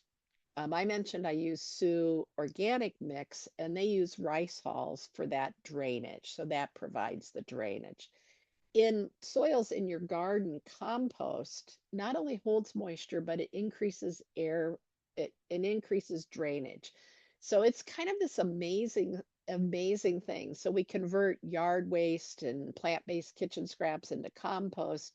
We work it into our soil or we top dress with it and let the ground beetles and earthworms and people in those kind of organisms take it down into the root zone or we plant in it is kind of the new trend, one of the new trends. But working it into your soil, it does improve drainage in heavy clay, provides nutrients, it improves water holding capacity in sandy, rocky soils. Cornell University did some research and found that plants grown in compost amended soil are healthier, more vigorous. You don't need to fertilize as often, if at all. And so it's a very wonderful thing. So if you do, and if you've read Square Foot Gardening, he creates this planting mix using vermiculite, peat moss, and soil, digging out the bed and then adding those it's almost like a potting mix, right? And so you can't walk on that. It's just like growing in a container, but it's in the ground. and you can't walk on it because vermiculite and perlite will break down if you run a tiller over it or hit it with a shovel or walk on that garden bed. So that's why we use it in containers as opposed to in the garden in general. I should write myself a note to add square foot gardening to our library book list. There was another book, the oh shoot, I'm forgetting the name, but you mentioned during your presentation, I did find in our catalog. Oh, the Manual So of Woody Landscape that's it. Plants? Yeah, yeah. Excellent. So it's in the Milwaukee County Federated Library System catalog. So I'll add that to our follow-up email as well. Oh, And the square thank foot you. gardening book. Yeah, yeah, if And anyone's interested. Mel Bartholomew is an engineer. I was lucky enough to tour him around. He came and spoke in Milwaukee years ago, and they asked me if I'd just kind of entertain him and take him to gardens and the domes and stuff. And a very interesting man. He's a retired engineer, very neat man. And when you read his first edition, you know he was an engineer because he counted all the seeds in a package of carrots. And at the time, there were like 1,000. And I have Uh, planted all 1,000 in a 30-foot row and had to do a lot of thinning. So he had a system that had made a lot of sense, very, a very, I don't know if organized is the right way, but a very, a nice method, especially if you like, okay, here's how much I plant in this and this an area, and very good intense gardening strategy. So mm, it's definitely a good read, you'll enjoy it. It's a good read. nice. All right. Let's go to a question here from Josette. Something that Josette says that she struggles with when starting seeds indoors. What is more important for strong seedlings, temperature control or light intensity? Temperature is important for sprouting. Light is very important for making nice compact growth. So the bottom heat issue is so my basement's very cold. So there are certain seeds. I've started some of my cool crops, and even onions in my basement. It just tends to be cool. But like peppers and tomatoes, eggplant, things, those warm season vegetables, I find especially peppers need bottom heat. And so putting them in a warm area until they sprout, I tend they do better if the air temperature's warm, but it's really when you're trying to get those seeds to germinate. And then light is critical once they come up. So that's except for those that like light. So just put them in a sunny window until they sprout, and then you can put them under lights if you want more compact growth. I'm going to combine, I have a couple questions here about light. Um, Question from Patricia. How long are LED lights good for? Commercial LEDs don't last forever. And then Jeannie's wondering, do you use grow lights or regular LED lights for house plants? Good question. So, my significant other is an electrical engineer, so of course and he did a lot of work with LED lights and solar and things. So when we bought our house 13 years ago, we put LED lights in our basement. We had some lights put in, and we've just lost one bulb. Maybe it wasn't 13 years ago, but at least 10 years ago when we got the lights in the basement. So that bulb lasted for 10 years, and all the others are still going. So pretty impressive. Um, I use grow LED full spectrum lights or grow lights, so they have a wider spectrum when I'm trying to grow flowering plants. Um, there's a lot of research going on with changing some of the ways we thought about what light, the red versus the blue. A mix of the two is always a good one for growing plants that are flowering or even seedlings. So I usually get grow lights. For my house plants, I have lots of good windows. There's only one fig tree that I've got some extra light on, and I just use LEDs. They're on these arms. And for those of you, I was gonna find the source. Somebody asked me about the lights I use, and they're not making them. And I am really working hard. I promised this for a couple of years. We are going to work on a sheet on helping you to pick, we won't tell you the brand, but helping you to pick LED lights because there's a lot of information that if you're not a lighting expert, is can be misleading. Watts and what kind of things to look for when you're reading the package, because it's not always a clear cut. When the numbers are bigger, it's going to give you what you want. LEDs use way less energy. They're more efficient. They've come down in price. I mean, I use these lights that are 29 bucks for an arm with two. That's what I use on some of my one house plant that needs extra light, and on starting my seeds, and I have great success with them.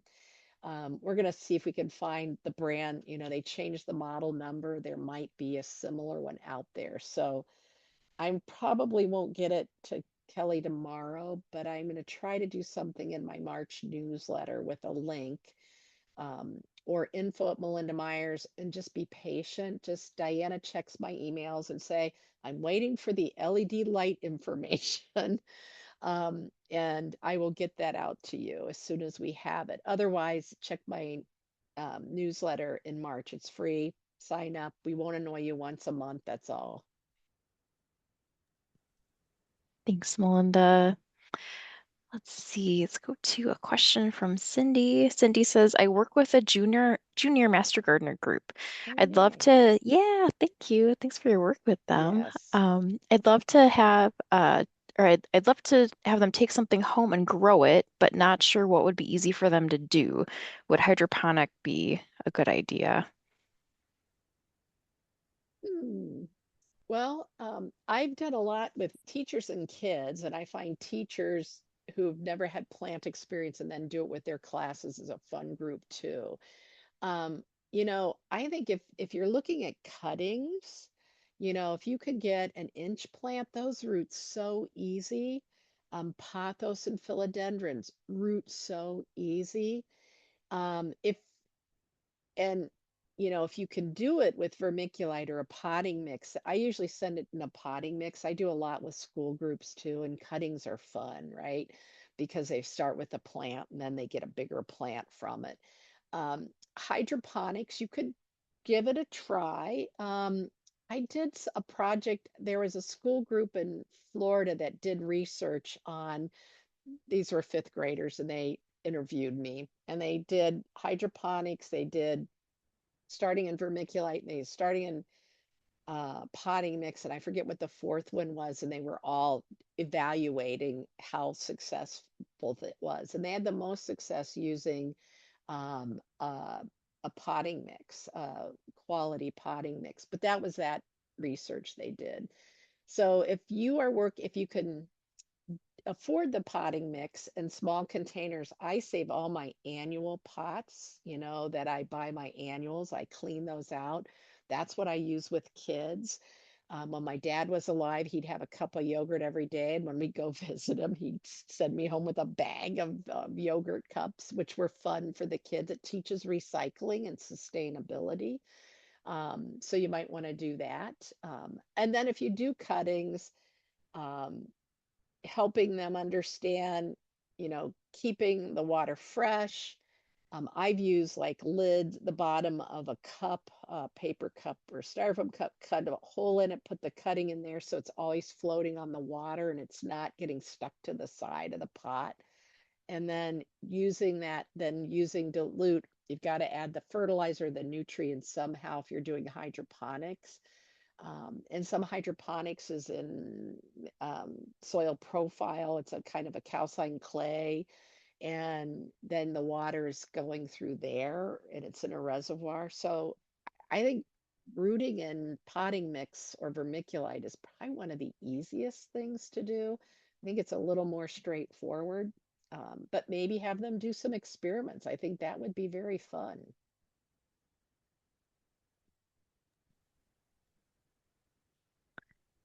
Right. Speaking of cuttings, let's go to a question from Karen. Karen says, how can I start balloon flowers from a cutting? In balloon flowers, you can also start by root divisions. So with balloon flowers, with herbaceous perennials, it's a lot easier than with trees and shrubs. So with balloon flower, if you're digging and dividing it, you could try propagating with a root cutting. I haven't really done that. But you could take a cutting, just a leaf stem cutting, and I would do it early in this season. before it starts blooming because this will be nice and tender.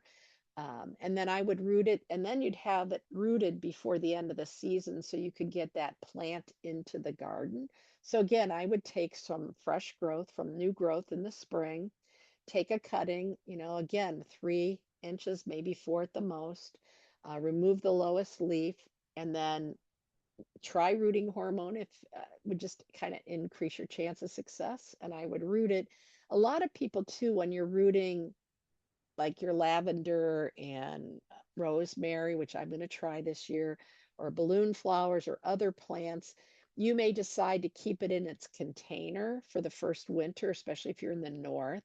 And then you can always sink that pot in a vacant part of the garden for winter or move it to an unheated garage and make sure the soil's moist, not dry over winter if we get a warm spell. And just because it may not be able to compete readily. So kind of judging, is it well rooted by the end of the season? Can you get it in the end, late summer, early fall to give it more time to get established?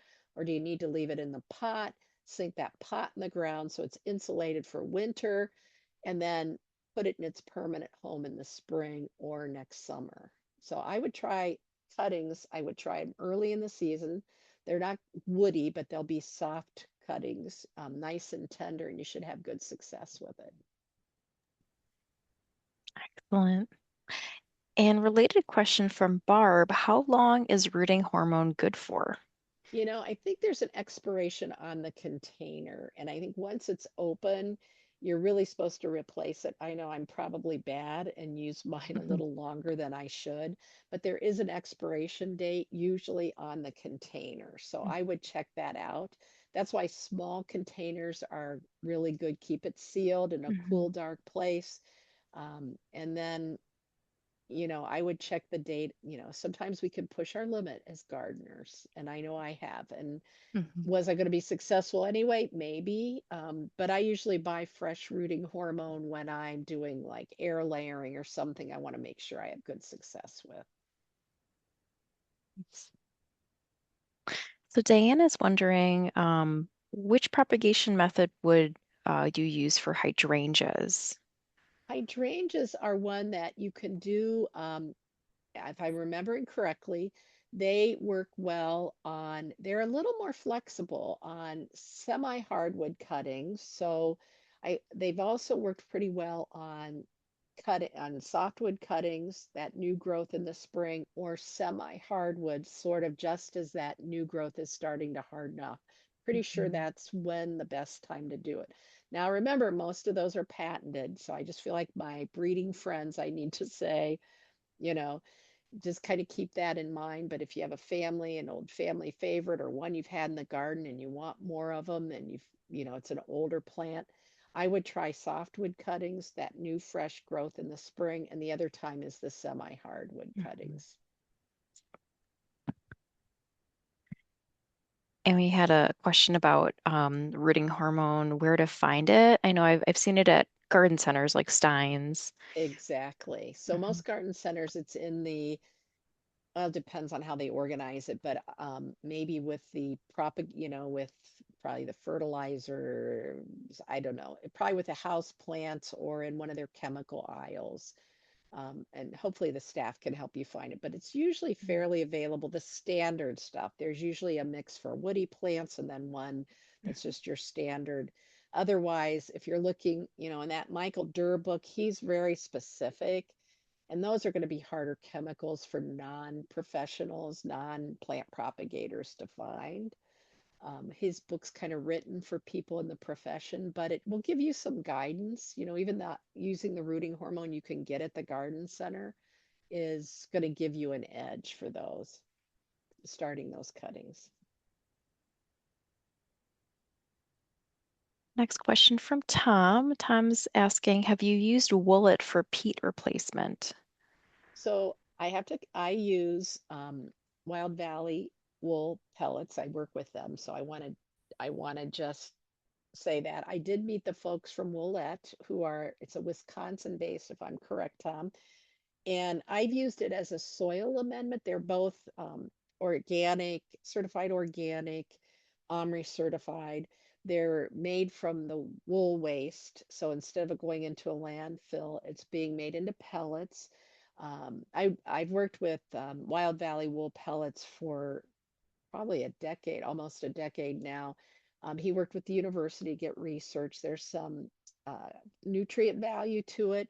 The organic matter eventually breaks down, adds airspace, it retains moisture, so it doesn't dry out as quickly. There's some research out of Ohio State that shows sprinkling on the soil surface helps with slugs. Um, I have not tried rooting anything directly or starting seeds directly. I use it as an amendment to my potting mixes, or even in the garden. I've used it in my raised beds that dry out quickly. So if you have used it to start cuttings, Tom, let me know. I would be interested, or he said cuttings, right? Or seeds? Kelly, I was got talking and I kind of lost track. Sorry. Oh, sorry. Yeah, let me pull up the question here Sorry, again. Let me Tom. see. Um, It was Woolets. Tom and asking about Woolets. oh, for peat replacement. Oh, it's a peat replacement. Hmm. Yes. Sorry, I don't know where I got this start. Yes, I have. It's a great option because it's organic, it adds airspace. Sorry, Tom, you got way more information than you needed, but so did everybody else. So yes, it's a great replacement because it's an excellent soil amendment. Thanks, Kelly. Sorry about that. Oh, yeah. Right. Question from Karen. Karen says, I have a Christmas cactus that has been dying off. The soil is very hard. How can I propagate this or keep the one that I have alive? So what I would recommend is with Christmas cactus, and I should have probably covered it. You know how the stems are segments, right? And so cut at one of the indentations of the segments, leaving about 3 inches or 4 inches. Let this callus. It is a tropical succulent, okay? So it's a little different than, say, the jade plant, but let it callus overnight and then use a cactus succulent mix. They can tolerate it a little moisture, they don't need as much sunlight, and then just root those cuttings directly in vermiculite or a cactus mix. For the plant that's in that hard soil, I would take it out and you may want to see if you need to loosen the roots a bit. They like to be pot bound, but sometimes what happens is those plants are in the same soil for a long time. And so regular watering, even though we don't water them as often as some, it just washes some of the organic matter out because even in the cacti and succulent mixes, there's a lot of grit. There's usually some kind of organic matter and drainage material. So you might need to take it out of the pot. I would try loosening up those roots. That will also help remove some of that hard soil and then repot it and then see what's left after you loosen it up. I wouldn't get too aggressive, but removing some of that harder soil, putting it in fresh soil. If you need to, maybe trimming a little of the outer edge away.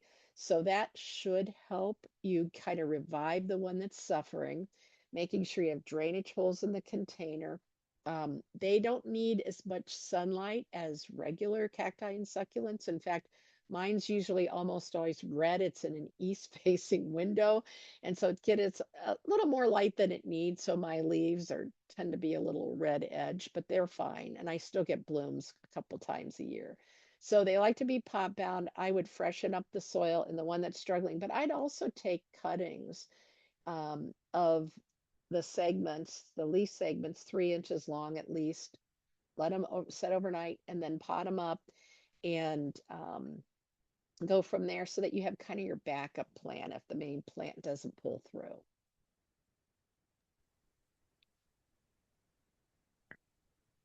Yeah. Question from Sonia. Sonia's asking, could you take fall planted flower bulbs that you forgot about and later found, put them in the fridge, and then plant them in the spring? Or could you plant them in jugs and leave outside? And Sonia's in zone 5B. Okay. So, Sonia, here's what I would recommend, and we've all been there. So, you can give your bulbs a chill in the winter in the refrigerator, not the freezer, the refrigerator. Most need 12 to 15 weeks of cold to initiate bloom. If they're nice and firm, they're good. If they've been in the garage where they've gotten a chill, they may be cold enough. But yes, you could pop those in. and give them the chill, plant them. They'll bloom a little later than normal, right? Because by the time you give them their 15 weeks, that's almost 4 months, and we're in March, April, May. You're planting them in June, but you'll get leaves to grow. You might get blooms, and then at least they're in the garden. Um, you could not give them a chill as long as they're nice and firm. If they were stored in a cool, dark place, plant them. You won't get flowers this year, but you should get leaves. Then those leaves will absorb them, right? Produce energy, goes back in the bulb, and next spring you should get blooms. So think about what makes sense from your schedule and what you're going to get to do. I If you put them in the fridge, you don't want to put them in the fridge where you're storing apples. They give off ethylene. Apples and pears give off ethylene, and that can interfere with flower bud initiation in the bulb. So that might be an issue. So I think if you have a spare refrigerator for your bulbs, that's a great option. You could heel them in, even dig a trench, pop them in the ground. I wouldn't put them in the jugs per se, because these could take the cold if you can get in the soil, depending on, we've had enough warm weather here in Wisconsin that my soil, at least in southern Wisconsin, is I could dig right now. So and you're in 5B, so I'm guessing depending, you may be okay getting them out there in the garden. Otherwise, keep them till you can get them out in the garden as soon as possible. You'll get leaves, no flowers, and then next year you'll get blooms. Otherwise, the fridge, you could try the jugs or pots, pot them up in containers and put those outside. We typically don't like them out over the worst part of winter in above ground planters because that soil isn't insulated enough to protect them. So when you're in zone fives, 4 and 3, if we put our bulbs in a pot above ground for winter and we have typical cold winter weather, you get in a 5, 4, and 3, those bulbs are often killed. Um, so hopefully we could be past the worst of that really cold. Do you have enough cold to give them that chill they need? Maybe not. So our refrigerator's consistent. That would be the most successful way, or planting them out and then just waiting for blossoms next year.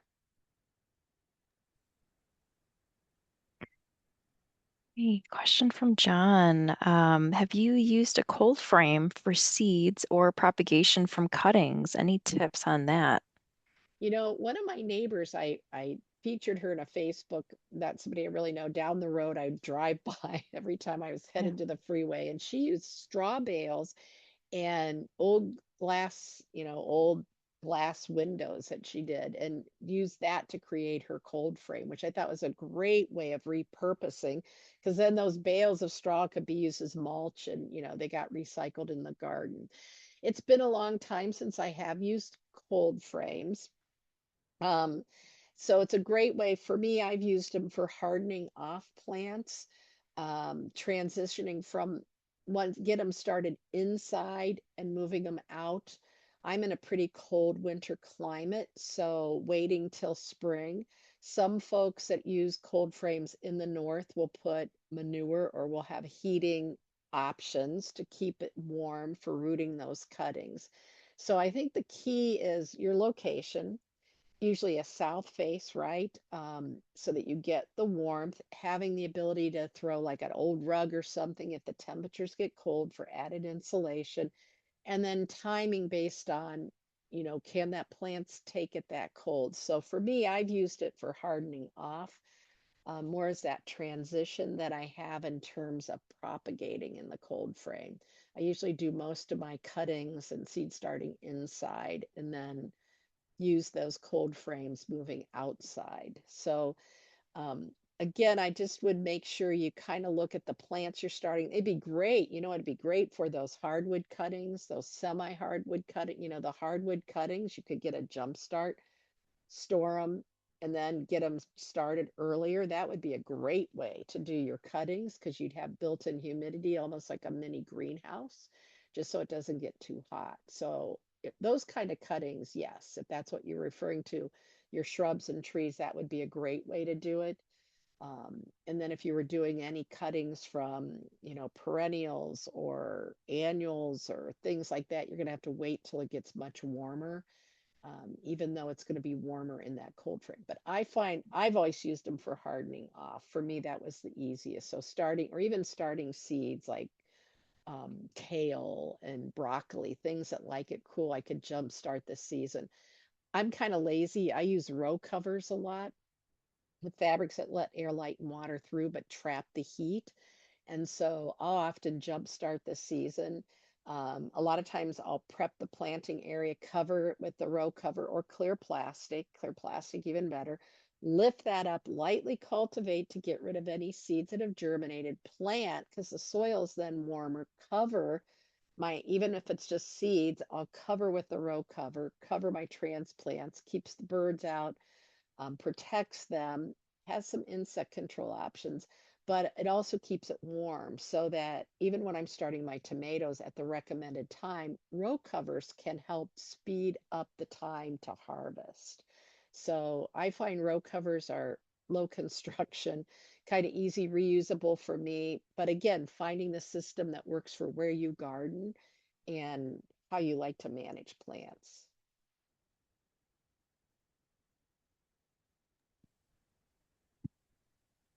All right, getting down to our last few here. Question from Chris. Chris says, how long do you leave your potted seeds on a heating mat? I usually wait until it's once they sprout, then I don't use the heating mat anymore. They're in a warm room, so it's just giving that little push. I just find certain things, especially my peppers, as I mentioned, as soon as they start sprouting, get true leaves, then I don't bother with the bottom heat. It's a fairly warm place where I am starting. It's mainly getting those seeds to sprout. But as soon as I get a couple leaves, I know they're on their way. All right. Kim says, I have redbud seed pods. What is the best Ooh. way to start trees from seeds? That's almost a whole nother. So they're red buds that are Midwest and there's Western ones. So, and I haven't started them, but this is a good one for Michael Durr. I could look it up right now, but I will put that in. I'm not sure if they need any special treatment. With most plants, if you're collecting the pods, and you probably collected them, they are related to peas. Open them up, and those seeds would be nice and dry. Um, I don't know if they need stratification, if they need a cold treatment. I don't think they're hard enough to need scarification. So I'm going to double check on that for you, and I will add that to my list. And that's where, when I get into trees and shrubs, those resources, I'm also going to give you the name of the other propagation book that was by Durr and Hartman. And I might have one more that's a little more home gardenerish. But when we get to trees and shrubs, they're really a little pickier in terms of starting them. And so I will share that red bud timing for you because I could tell you could do this, but I want to make sure there's nothing special they need.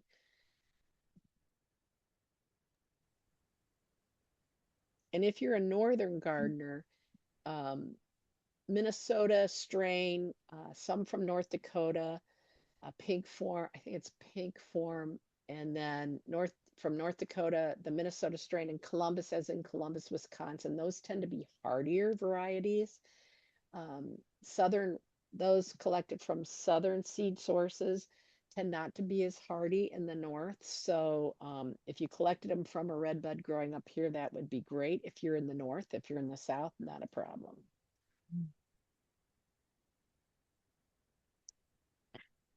Got another question about working with schools and youngsters. Mm. Val says they'd like to winter sow with schools in the area. What would be the best seeds to start with that they can see before school lets out, and some that they'll see in the fall if left unattended during the summer? Okay. I wouldn't leave them in the container over summer. I'd want to get them in the garden because it's just going to be too hot and I think they'll cook no matter, even if you're in the north. I think that's great. They're great resources. I did a winter sewing thing with the library a couple years ago, And we had a lot of fun. We did, because we did perennials that needed a cold period. But I would think if you did it with kids, I would probably do, zinnias and marigolds are so easy to start. If you wanted to do native plants, many of them need that cold treatment. So you may be a little late, might be worth starting. Cosmos would be another one that would be fun. I've done basil, pretty easy. Tomatoes, pretty easy. Um, and that way you'd have plants they could take home and put in their garden or grow in a pot. Would be the nice thing about any of those could go in a pot and then grow them on the summer. One of the things I like to do with kids is starting bulbs. If you could find a place to give them a cold period or sink the pots in the ground because they can plant them in the fall, right? And then in spring they're growing, so the same class gets to start them and see them bloom. Or if you have a garden outside, have them plant outside, talk about how they need the cold treatment to initiate flowering. So I would probably stick with some annuals, um, just given the time frame and the ease of propagating. Some of your perennials might be okay, but again, if they need that cold treatment, you may or may not have enough time for them to get the chill they need to propagate, to start growing. But winter sowing's a fun thing to do. Maybe try a few of everything, right? A few perennials maybe that you're gonna take on and plant on the schoolyard or somewhere else. And if they make it, great. And if they don't, they didn't get enough cold, the kids won't be too disappointed. Good learning lesson though. Gardening, we have all failed a few times and it's part of learning, but we want kids to have success. So Absolutely. So, back to lights. Jeannie's wondering, do either lights work for propagating plants? So, I know we talked about LED lights, or even so just natural light. Mhm. so fluorescent lights tend to be not as intense. They tend to take more energy. I have some old, I've had some grow lights kind of from years ago, and they were okay. They were fluorescent, but boy, the difference and now I'm seeing in my LED lights versus the fluorescent tubes. I want to retrofit that setup with some LED lights because the difference was amazing. But cheaper to run. Now they're getting much more affordable. Um, and the fluorescent incandescent lights pretty much are not, we're not using those because they're heat, they're, in the short lived, too much energy, heat. I don't even think you could find many incandescent.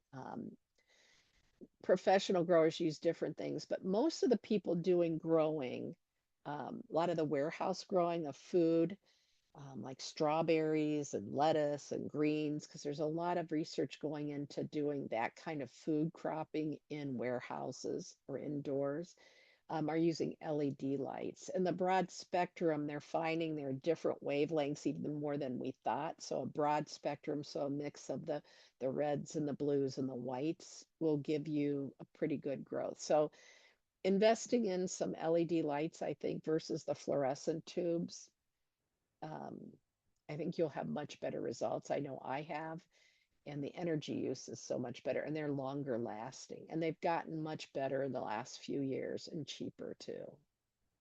And natural light, if you got enough sun, your plants will tell you.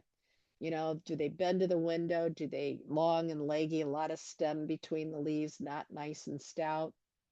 Then it's not enough light. I like to supplement if you can get natural light and then using a grow light or your LED lights with it, you get the best of both worlds. And you only need to run your lights in 5 hours, say, instead of 14.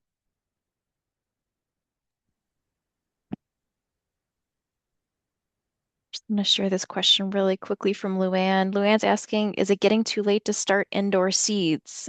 Oh, And she lives in Ohio. no, my home No. state. No, exactly. No, no, right, Kelly? We were just talking because she's a little Mhm. ahead of me, but um, some of the things like your onions and leeks, typically we start around in the Midwest and North. So my southern friends online, you're way ahead of us. But typically in the Midwest and the North, we're looking at onions and leeks like the end of February. Our cabbage, broccoli, Brussels sprouts, the middle of March. Our warm season, early April.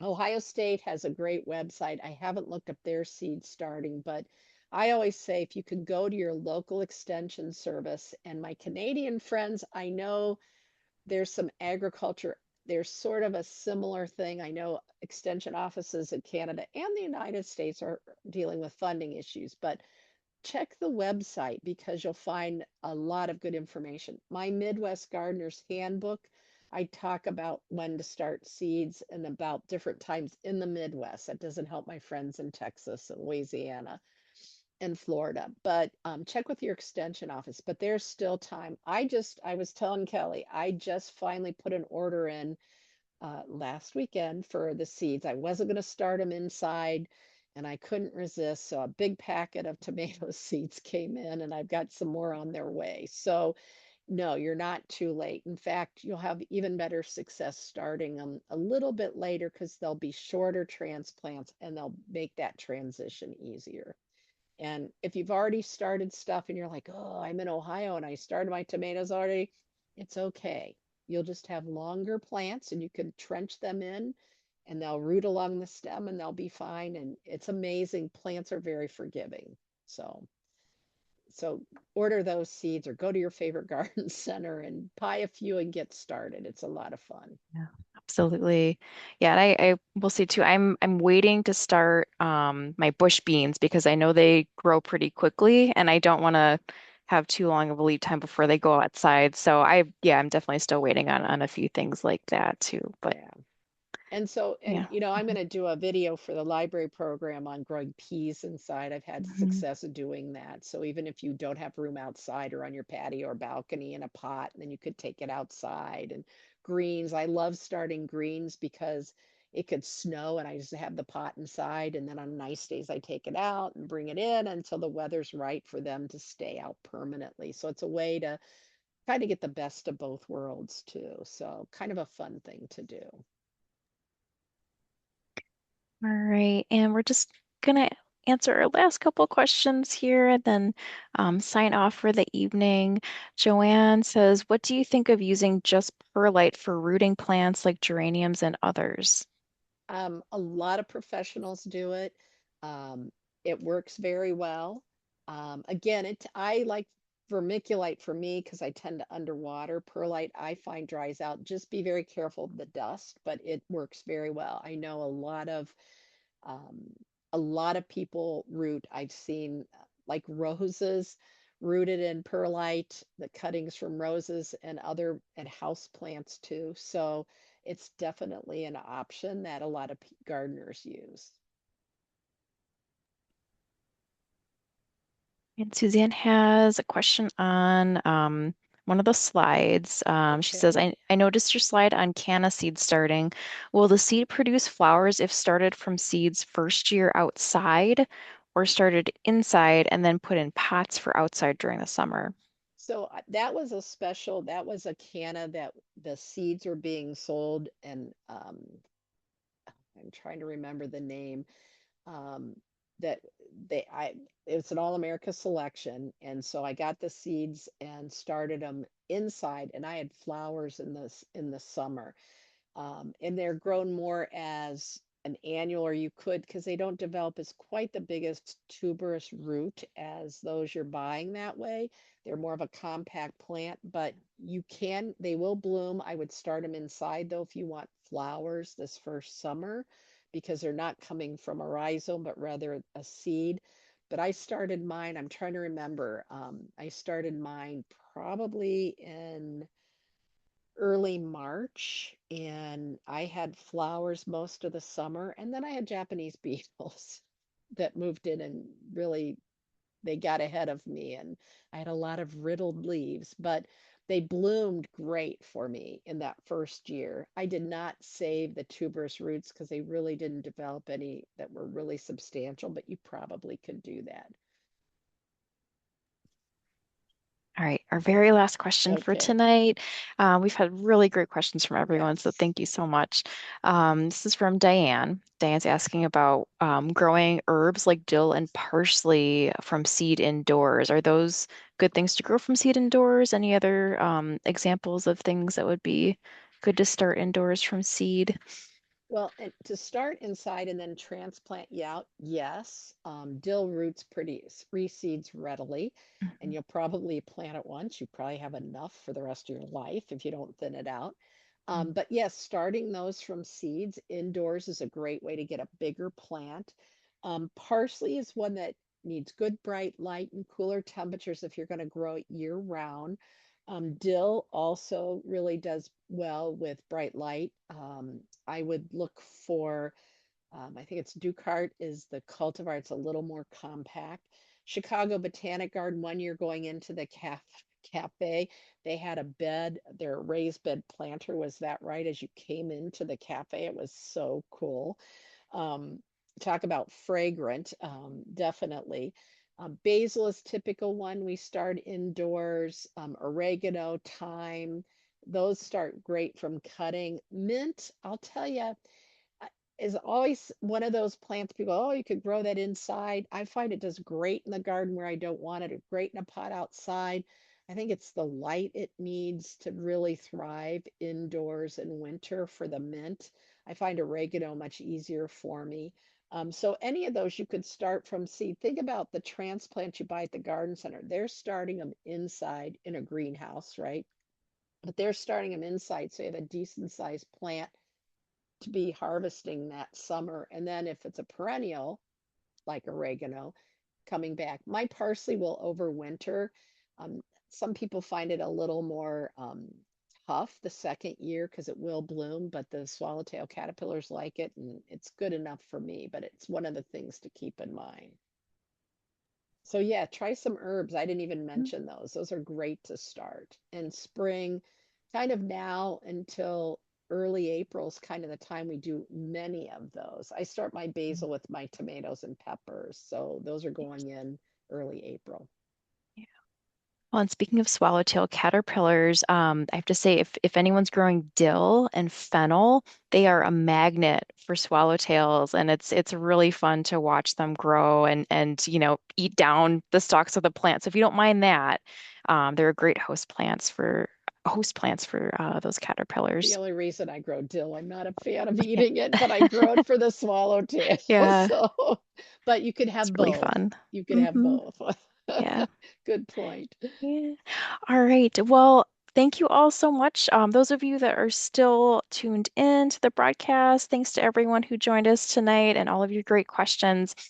So this is being recorded, and we'll send out the link to that recording usually within a few days. I know we've got a bit of homework and research to catch up on here, but that just means we'll have a lot of great information to send out with the recording. Um, this will be uploaded to Milwaukee Public Library's YouTube channel. But again, I'll send that link in the follow-up message. And then also some of those books mentioned too. I'll see if we have them in our library catalog along with Melinda's handouts. And if you didn't get your question answered tonight, Melinda, where can they email you? Be patient with me. Yes. Info@melindamyers.com. Info@melindamyers.com. And I will try to get back to you as soon as I can. And try to take care of all your questions. I'm looking at my notes and I'm taking them back so I can read them, and then I'll do my homework and get that Mhm. info to Kelly as well. So thank you all. I appreciate it. Your Mhm. questions always help me learn something new, and I appreciate your interest. And I'm going to try a few Mhm. things thanks to some of your questions and see how it works Yeah. for me. Yeah, and thanks so much to everyone again. Our next webinar with Melinda through the library will be April 1st. So stay tuned for that. And I will also send the registration link in our email too, so you'll have that as well. But Excellent. as always, yeah, thank you so much to Melinda for sharing your expertise and knowledge with everyone. This is just the best way to kick off growing season, and I'm looking forward to learning so much more with you together this season, spring and summer. So thanks to everyone, and we'll Thank see you you all. next time. Thank you. Good night.